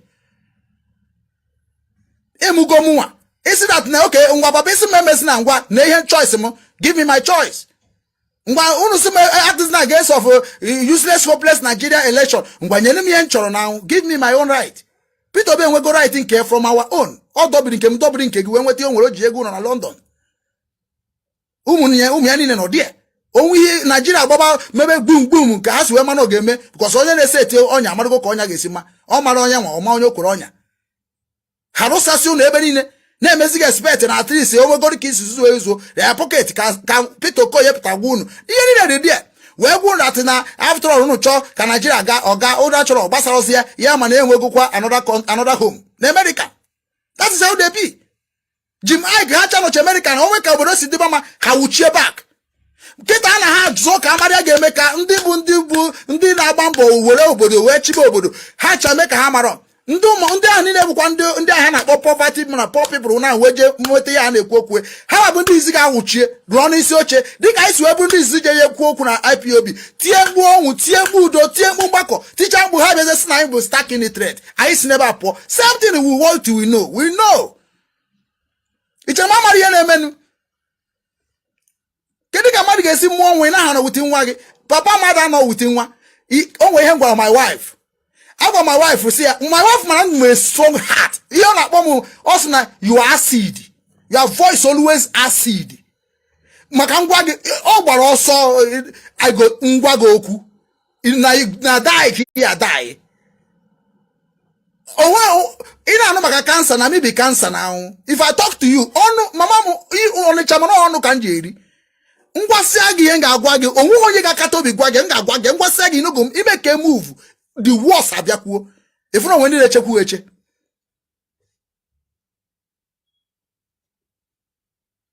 ị masị na ndị ọcha dị good ndị adị good mana m achọghị ịgara side ebe nọgoro ebe m nọ so Ohaneze ndị Igbo unu ga-emedobe bụ gịnị kpọọnụ ndị a mụnwa bụ Okechukwu ugwu nọ n'ebe udo dị unu asịs na Simon nke anọ na Finland ọ bụrụkwa Simon na-ekwu onye ị na-elekwa ya na social media ọnọ na kichin ekwu ọnọ na kichin ọ bụrụkwa ya na-ekwu ọkwa ndị unu mere intimidation na-ekwu ọkwa ndị unu mere ajọ ihe na-ekwu ọkwa mmụọ ndị Igbo na-ekwu ọkwa mmụọ Biafra na-ekwu ọkwa unu mere Nnamdi Okwu Kanu na-ekwu ọkwa unu mere Ikonso na-ekwu ọkwa unu mere Waka Waka na-ekwu ọ bụrụ ọkwa ya na-ekwu ejikwa ya rụọ ọrụ ka esi jiri m arụ ọrụ jiri Nnamdi Kanu rụọ ọrụ eji anyị arụ ọrụ ọ bụrụkwa anyị na-ekwu anyị chọrọ ka ụwa chegharịa anyị chọrọ ka ụwa gbanwee maka ndị ka ego gbara Jesus Christ name today ọkwa ya Jesus Christ mere ka eji ekwu okwu today ọkwa ya Jesus Christ mere today ka ha ji ekele m na ha fụrụ Jesus na ya karịa nne na nna ha ọkwa maka ọrụ aka ya ka anyị na-arụkwa ọrụ nke anyị kịta Chukwu kere Jizọs kere anyị nwa anyị na-arụkwa ọrụ aka ndị ụwa ga-eji n'ọnụ anyị na ihe anyị chọrọ bụ udo ezinụlọ udo ka eji mara ụmụ Igbo onye bụ na ọ bụ nsogbu ka ọ bụ onye bụ nsogbu Ohaneze ndị Igbo kpọọ ndị a kpọọ Simon kpọọ Nnamdi Kanu kpọọ Uchemefo kpọọ Chike Doziem kpọọ Wazirike kpọọ George Onyibe kpọọ mmadụ isii a kpọọ mmadụ isii a Ohaneze ndị Igbo unu buru ibu mụnwa sokwu wee nọrọ nda Ohaneze kpọọnụ ndị a let them tell us why are they fighting themselves. That is one question. Wepụnụ politics ka anyị kwuzie n'okwu ụmụnna wọcha n'ihe a balansịrị ọfụma George Onyibe bụ onye Agbọ gabara Delta wee gbaba mgbomgbo na mgbomgbo Nnamdi Kanu bụ onye Afara Ibekwe onye Ụmụahịa onye Abia steeti Uchemefo bụ onye Anambra steeti Wazirike bụ onye Imo steeti Simon Ekpa bụ onye Ebonyi steeti then unu chọọ Enugu steeti mụnwa ya wuchie die ha nchenye na amamife ha bịara ime n'ala Igbo ọ bụrụ ya mere ime mụnwa ga na ebe agwa onye Ohaneze Ndigbo achọghọzi m ha o nwekwara onye Enugu steeti unu etinye die maka ihe njela agwa onwe m na onye ọbụla tinye unu kwuchakwa mma amakwa ihe unu kwuru ọ skulu mekwa mitin si na otu akọ ya achọghị m ịnọ n'ebe a kpere ekpe achọrọ m ịnọ ebe a na-etinye contribution achọrọ m ịnọ n'azụ oche ebe anyị na-eme na mitin eme ma ọnụ ụka n'azụ ka anyị na-anọ anyị nwere anọ n'azụ fada nke ikwukwara abanyeghị ụkwa ịchọkwa ka anyị kwụsịzi ime nke a mee nke ọzọ onye ọbụla atọ nso n'azụ na na wọliwo achọghị m ịnọ n'isi achọrọ m ịnọ n'ọdụdụ wee na-agwa ndị isi okwu that's how I grow up ifuge so mana unu obezie ka ọ dịghọzi na afrozi ka emere ha nọ m ya onye mere na South Korea a sị m amụọ machi unu enweghị m akwụkwọ nwanne jeenu ka m nọchite kama ka m bụrụ advaisa bịanụ onye ọrụ chọrọ ịmata na IPOB na-abịa m akụziere unu ọhịa rụrụ ọrụ ya ha sị mba na ị ga-abụ onye isi oke amam na ha che na mụ amemenwe mbunye ni ozugbo nu nwanne chenji eri ha rejistara ihe niile adị kpa mgba ha paspọtụ ihe niile ha enwe ya nwanne m nwa na-emegharị ọ dị ha ka fim vuge so adịme ihe ọbụla m sị na m agaghị eme ọ bụrụ dat na m agaghị eme nwe mana eji wee kwue ka ya bụ iche na ọhịa ka m na-etiri mgbu maka na onwe ndị ji ya wee bịa onwe ndị ji pawa ka m bụrụ pawa wee bịa nwee ndị ji ka e wee mara ma amara ka esi mara Obi Kubana enwekwara onye ma Obi Kubana ọjọọ ọ na-agụ na-ego fans na ahụ esi wee mara Nnamdi Kanu ọ ka esi wee mara Simon Ekpa na ọ ndị aka ya bụ ikwu isi na amara ha for nothing onwe ha ebeghị one naira. They are telling you a word, you love them. You that following this page, all because of Okunkuru. Mbidonest a romance, you will feel here. On gonna cover here 200,000 people or 100,000 people. Because on the neighbor on social media, ndidi kokurora, ndidi kandi ani ebu jamuhozo. Mani ebu webia bihe mania, haji koni Nigeria lifestyle. We na amiru no yere. Ne make the message na ndika nziri dagba. Because message na ndika no conquer that na obu na icha ine wero why this thing now ga dey was e gonna bog na sigi aka. You will know address of where you go, wherever you seek, wherever anything can you go there. Man okurola have this no, and you don't have no. Yeah, there's an answer. I'm a kind, I'm a kind, we are kind, but no one the kind more than you will say. Can you say buti ebutenuku happy actually.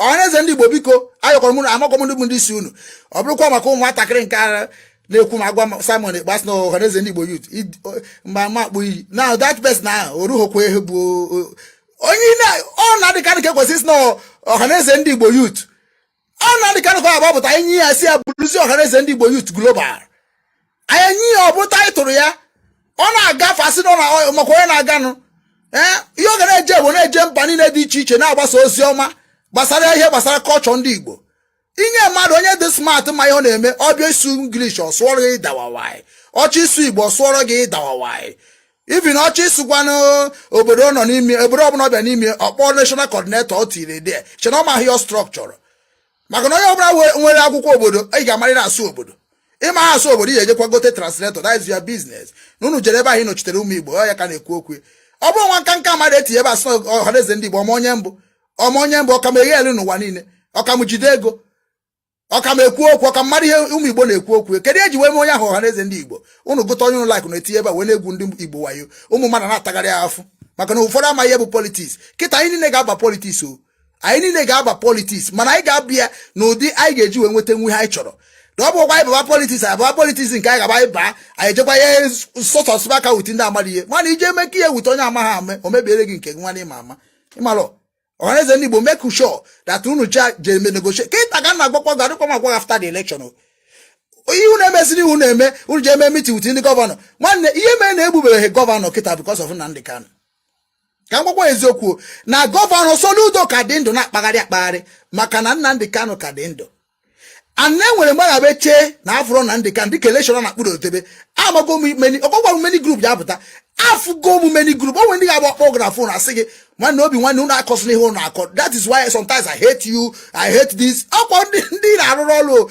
asị gị because na kịta na ahụ na nwoke ya chọrọ ịma ifuge ịmakwa how many people kpọgoro m threat maka Nnamdi maka Simon Ekpa ịmama ndị people call ọmụ na asị m nwoke na ọtọkọm gị na-ekwu ekweche na anyị na-agị na Nnamdi Kanu kweche na ọkwa sọ gị ka anyị like kwara ni na-ekwukwa ka ọ dị ma Nnamdi Kanu nọ ya ma ọ nọ ị na-agwakwa onye ọbụla ka ezi iji agwa Simon Udokwu a nwesị ya na iji agwa ya because Simon na onwe bịazi na-emezi anyị ihe magodo ihe a na-akpọ otu na ya afọ ụzọ na mụnwa ga-amagụ n'ebe ọkwụ ọsị m fọ na ha ma ebe ọkwụ ka dịgodo mma na omebezi ya dị ọma na ya ga-anyekwa m alat nsị ahụ mebe na-eme na mụnwa nọkwa ebe m nọ na obi a ka m gwara Nnamdi Kanu na nga na oyi akwụkwọ ndere Nnamdi Kanu bụ ebe a ka m nọ so onye ọbụla asị m onye ma emuwe jiri ike ejebe Simon nọ mana nkịta na ahụ enu egwu obi m ka m gwakwa Simon si ya na m nwere ụmụ achọrọ unu egbu na mmadụ ọ bụrụ egwusi yie mana sị egbu na mmadụ ụzọ anyị ga-esi meri iwu karịrị akarị unu egbu na mmadụ ofu onye ọbụla unu gburu anyị niile na-ata afịa nke egburu ka nka na-ata afịa today achọ ọzọ m sị egbusi na mmadụ ndị ọcha nwere ihe ndị ọcha ga-eji edo oge ka esi edo anụ edo oge edo anwụ gbaa gị otu ekefe gị aka azụ jide gị ọ bụrụ na ụ ga-eji chọọ ofu ebe wee mee a na-atụnye ndị na-enye nsogbu onwe mgbe anyị ji wee tinye mmadụ 100 nwanne obodo adọ mma unu egbusi na mmadụ amaghịkwa m ebe igbu mmadụ si bịa igbughara ofu onye blood gad na igbu nwanne gị onweghị ụdị ọgwụ ịgwọ n'ụwa ka ịdịkwa ike ọzọ ị ga na-enwe failure so many groups are coming to do on their own na ọ bụ nwa onye na-akọntrolu ha nnukwu ihe Nnamdi Kanu kwuru n'ihe Simon kwuru nnukwu ihe m kwuru so ha nọ n'ala Igbo ha ma ife a ga-eme ha maka ha si chọọ ha maka ha esi survive so mana anyị na-agwazi ndị ahụ bụzi ndị a ga-eme ihe ahụ ka ha jide n'oge chụba ewu ojii tupu chi ejie ha edobe ahụ na ha karịrị ha many ka Nigeria soja dị how many even Nigeria soja na-akpọ m mmadụ ịtọ Nigeria soja ka na-akpọ m today na-enye m information sa iji si ike n'ọkwa Biafra batlas Nigeria soja No na gị nwa bụ onye ji eri mugu na social media ma dị ebe a na-eji no ihe ma just Peter Obi no way man no na danger. No risky ko dey take. Every politician before you become a politician, a stronger politician, you go no one he get take risky. Ka onye you couldn't take a risk of a politician. Man no take big risky career now. And the risk give me your car kana politics. And as you as chaya keta now. If no let's level gibia. Oh to aka say me anybody now about politics. Peter Obi na azu nyecha ihe na gazu ihe no na afu keta na abu ihe ọ na azu onwe with ihe na experience o eji chigi ka ọ na afu ya ihe ni na eme nkita ka ọ na agba ka ọ na ọnwa ba ise die na ka ị ga-afụzie na ọ bụrụ onwe do ihe na ya kpara ihe ọ bịara ime nyanwa ma ihe ọ bịara ime because ọ bụrụ na o mere otu ahụ ihe ni na nọ n'akụkụ ya egbuo ya so na ọ ga-ewepụtakwa nke oyi jiwe chere dịka na ka nsi wepụta nke oyi chere bụ nke ịtọ efere na mma ya aka na nke ịta ya ka ji sị na nke ịta anyị jizi ebe a nwanne werekwa ewe gbapụta onwe go ọ gị hapụzi anyị ka anyị wee mmezi ahụ gwara anyị sị that ọ bụrụ na ya fụrụ gị anya 1 day 2 days 3 days everything have to go down if you get because all the 2 ways I just so na ndị kanụ now if you get so na ọ dị mma that na Ohaneze ndị Igbo ghọtara na ihe abụrọkwa English ihe abụrọkwa ihe ka asụrụ anyị na-ata afụ n'obodo oyibo and anyị na-eme ekie and anyị chọrọ anyị tasị afụ ka anyị were nta ka ego anyị dị ebe ọ dị. We don't need to beg Peter Obi to be who we want to be. No. Ohaneze Ndigbo, we can work with you. We can work with you people, but you will never ever receive any message from Britain. You will never use Britain to work with us. You will never use Nigeria to work with us. We will work with each other as umunne, Igbo. Anyị nwanwana. Anyị magana agwa gọọmenti ya chọka ame na ala anyị. That is only when I can work Ohaneze Ndigbo. Ugboro ekuno kpogoro m njọ. I don't need it. Ye need bụ onye gasị m na ya agaghị support the Nigeria politician, rather support the structure of our ancestors. That is it. Onwe nke na-eji create adịme create na ihe na create bụ ihe nwere enwe mezie activate ka ọrụ kịta ọbụla bụ na agbagharị ka mkpụrụ ahụ. Go to Abuja, Mumu man, afro m nke a. Ya meje Abuja bụ onye Abuja, onye ebe akụrụ dobere na DSS na-agbagbuchi ụmụ Igbo. Ebe akụrụ dobere onye kidnap na ndị Kanu wee love Peter Obi overnight na love Peter Obi. Hate onye ụnụ na-abụọ bata na social media, all the platform must stream. Kita ihe tige go to Abuja na-eje na Kenya kidnap mmadụ. Abuja na-achọ ka ha je na Finland kidnap nwanne ha. Ndị anyị na-ajego obodo oyibo like ebefa. Simon jere na obodo oyibo je na Finland like omume ihe. Onwe ka mmadụ were passport obodo ha nye gị na abụrụ na ha like gogi. So nwere kwa mgbe ha ga-abịa ebe ji maka gị nwa bụ okpo corruption Nigeria dị ka gị bịazie napia passport because of like that, just for because of ndị dị ka unu. Ibje na history of the terrorists unu dị ịtọ. Unu bụ ndị ịtọ na-akụ mgbamgba dị. Na-abịa esisi napụ onye country dị civilized ma ihe bụ akwụkwọ ma uru life mmadụ bara. Nyaku na bụ na-ede jungle gota Yoruba media so na-edegasị ya. Na Sahara reporter bịa na-ebu ihe gbasara Nnamdi Kanu as Finland. Ịma na ihe ọbụla Finland kwuru na first person nwere ike ibi CNN. You don't know.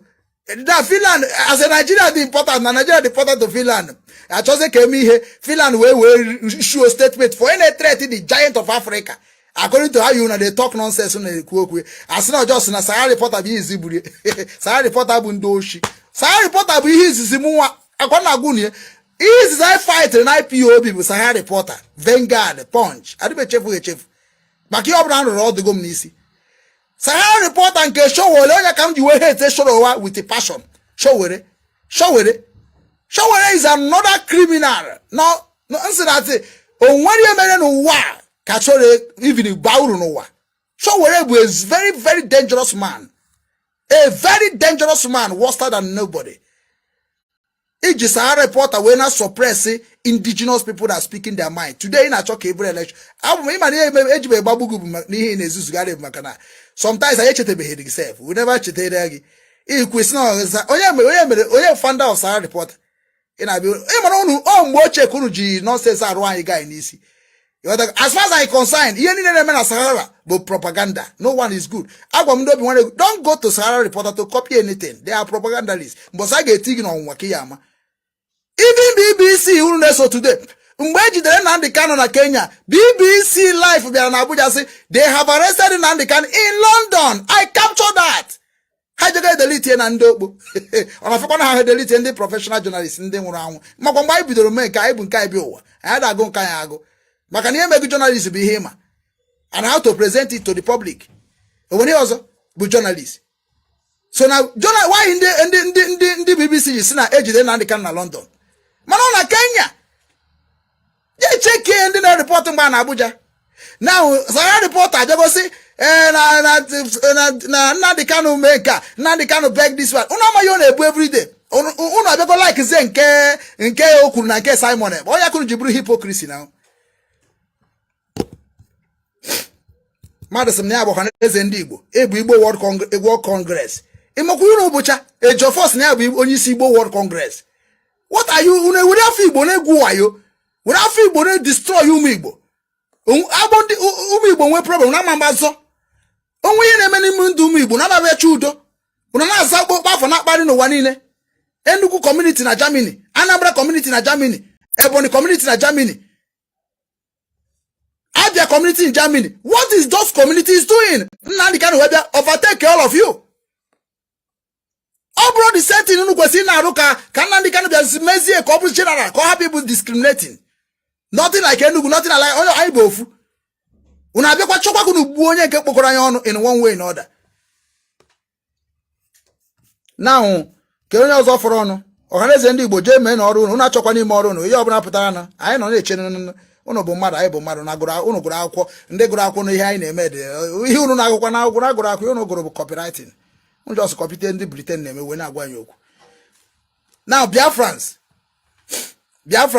let me tell you people, maka enji we kwuo Biafrans na mụ amazie ndị IPOB na-eme ndị leader ndị DOS na-eme maka IPOB ka dị ntat anyị ga unu chọrọ bịa edozi IPOB were eme politics were eme political ime na-akpọ political were eme political anyị reason because ndị ọcha recognize IPOB ka anyị hapụ ikwe ka ndị a mebiere IPOB ha sị na afọ ha ka ji register then anyị nwere nwa anyị eme ka ndị obodo mana ndị a anyị achọghọzie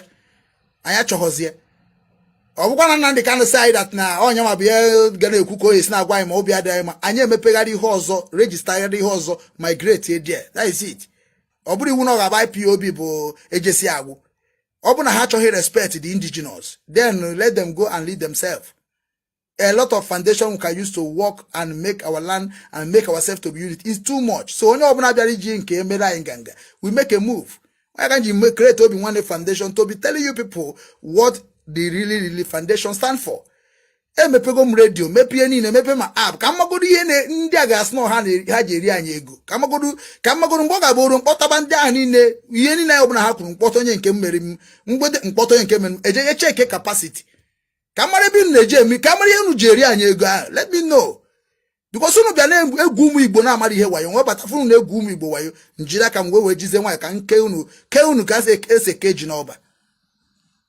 Now Biafrans ihe anyị ga-eme bụ ka ngwu na eziokwu unu chọ ka yote Biafra. This is opportunity for us to get Biafra. Unu ọbụkwa na after election that Biafra na-ekwu okwu ọ ga-adịkwa ọ ga-adịzi ka war. Ọ ga-abụzie war. Kita ka anyị na-edirie.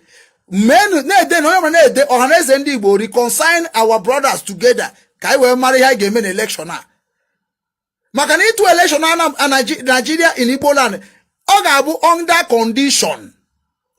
Nnamdi Kanu ihe ejijide ebe bụ na-ekwukwo ọ ga-abụ condition. Kedu ife anyị ga na-erite na this world Nigeria? What are we going to be benefiting?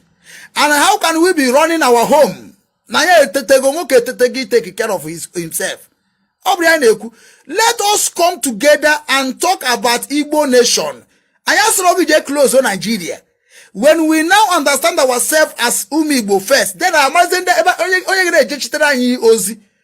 Otu akịta na ọ bụ na ndị Igbo niile pụtasị na Peter Obi na-eje then anyị chere niile nọ n'ụwa niile asị Peter Obi jeela anyị amara anyị nwere condition anyị nyere Peter Obi o nwere ọzọ kedu condition anyị nyere Peter Obi today ọ bụrụkwa the same system of I promise you which generation can I believe I promise you? O nwere onye oche gị na ga-eme ka ihe promise nke mbụ fele ya o trust kwa gị n'ụwa ọzọ ugbo one ka anyị nyegoro no trust na efelicha ya ifere na party nke si na party nke awụba na party nke abụrụzi onye ọhụrụ bụzie born again kunu si abọn na ụlọ ụka na again kwa n'ụlọ ụka ejidu na ebu na magharị ebe a. So Ohaneze Ndigbo ana m agwa unu biko ka unu cha gba mbọ jee mee gịnị kpọkọ ụmụ unu n'ọrụ. That is what. And Biafrans, let all of us agitate in one voice. Nnamdi Kanu bụ the onye isi anyị ma bụ onye isi Biafra now. enwere m evidence ebe Masop bịara. All the groups of Biafra agitators bịara na Afara Ibeku n'iru papa mama na ndị Kanu ihe niile wee gwa na ndị Kanu from today Kima Buzo Ojukwu afụrụ anya that we will work with you. I ga-eweziga asụ onye isi Biafra country Biafra bịa eme ya ọdụ official. Anọ m n'anya afọ ya mana video ahụ delete go amam na ha amaghị gbago sometimes ha na-eme ya na ama na ofu anya ka anyị ji ama ihe dịkara characha.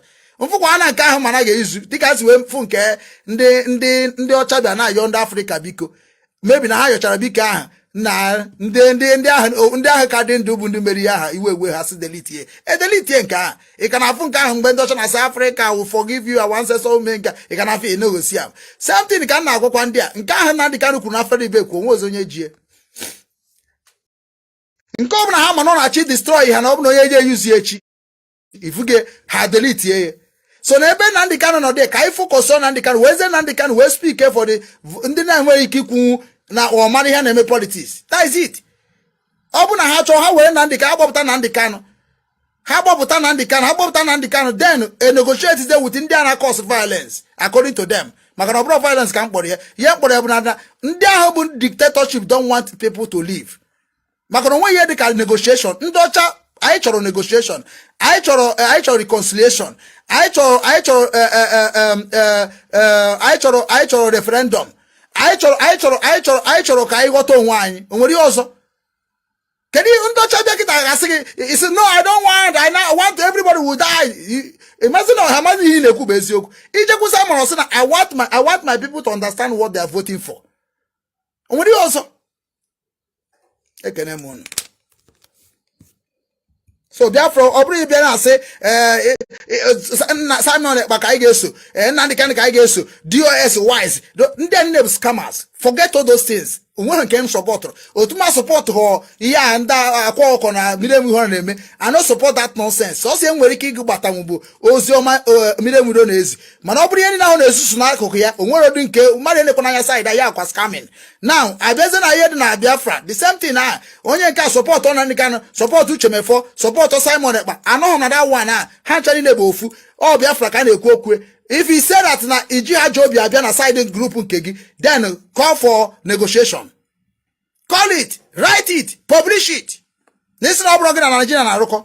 Maka ma mnu nne many of you people na arụkọ with Nigeria. If you see them who can believe in the name of Biafra, man as soon as go to Nigeria jurie.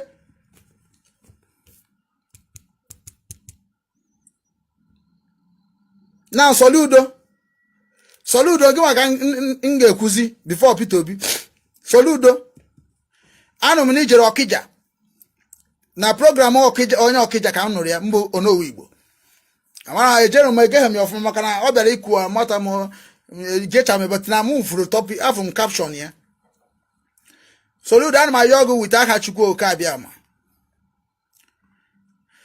Je napụsịa ndị a niile certificate a niile ha ji ihe niile abụ ndị si na ha rejisara ma ihe ọbụla erejisara bụ arụsị na ihe niile a ọ nwa mgbe afọ ka ebo nwanne ma akwa ọkụkọ ha ome napụsịa ha certificate jizi aka gị jizi gị na unu nwa na ndị eze na ndị ọzọ na-amaghị ihe bụ iwu obodo kpọkwuonu m ịma na Anambra mụ abụrụ m onye Anambra oke mmadụ hụrụ Anambra ịghọtago abụ m anọ m n'Enugu so unu nwa bụ ndị Anambra mara ihe bụ omenala Anambra steeti so ịbịa na Igbarịa m jekwuru onye isi Igbarịa m a ga-akọwara gị ihe bụ omenala Igbarịa m ije n'Ọba akọwara gị ihe bụ omenala ndị Ọba ijekwa na Nnewi akọwa gị omenala ndị Nnewi. That is what you people will use to do ihe a na-akpọ a law gana guide all those Facebook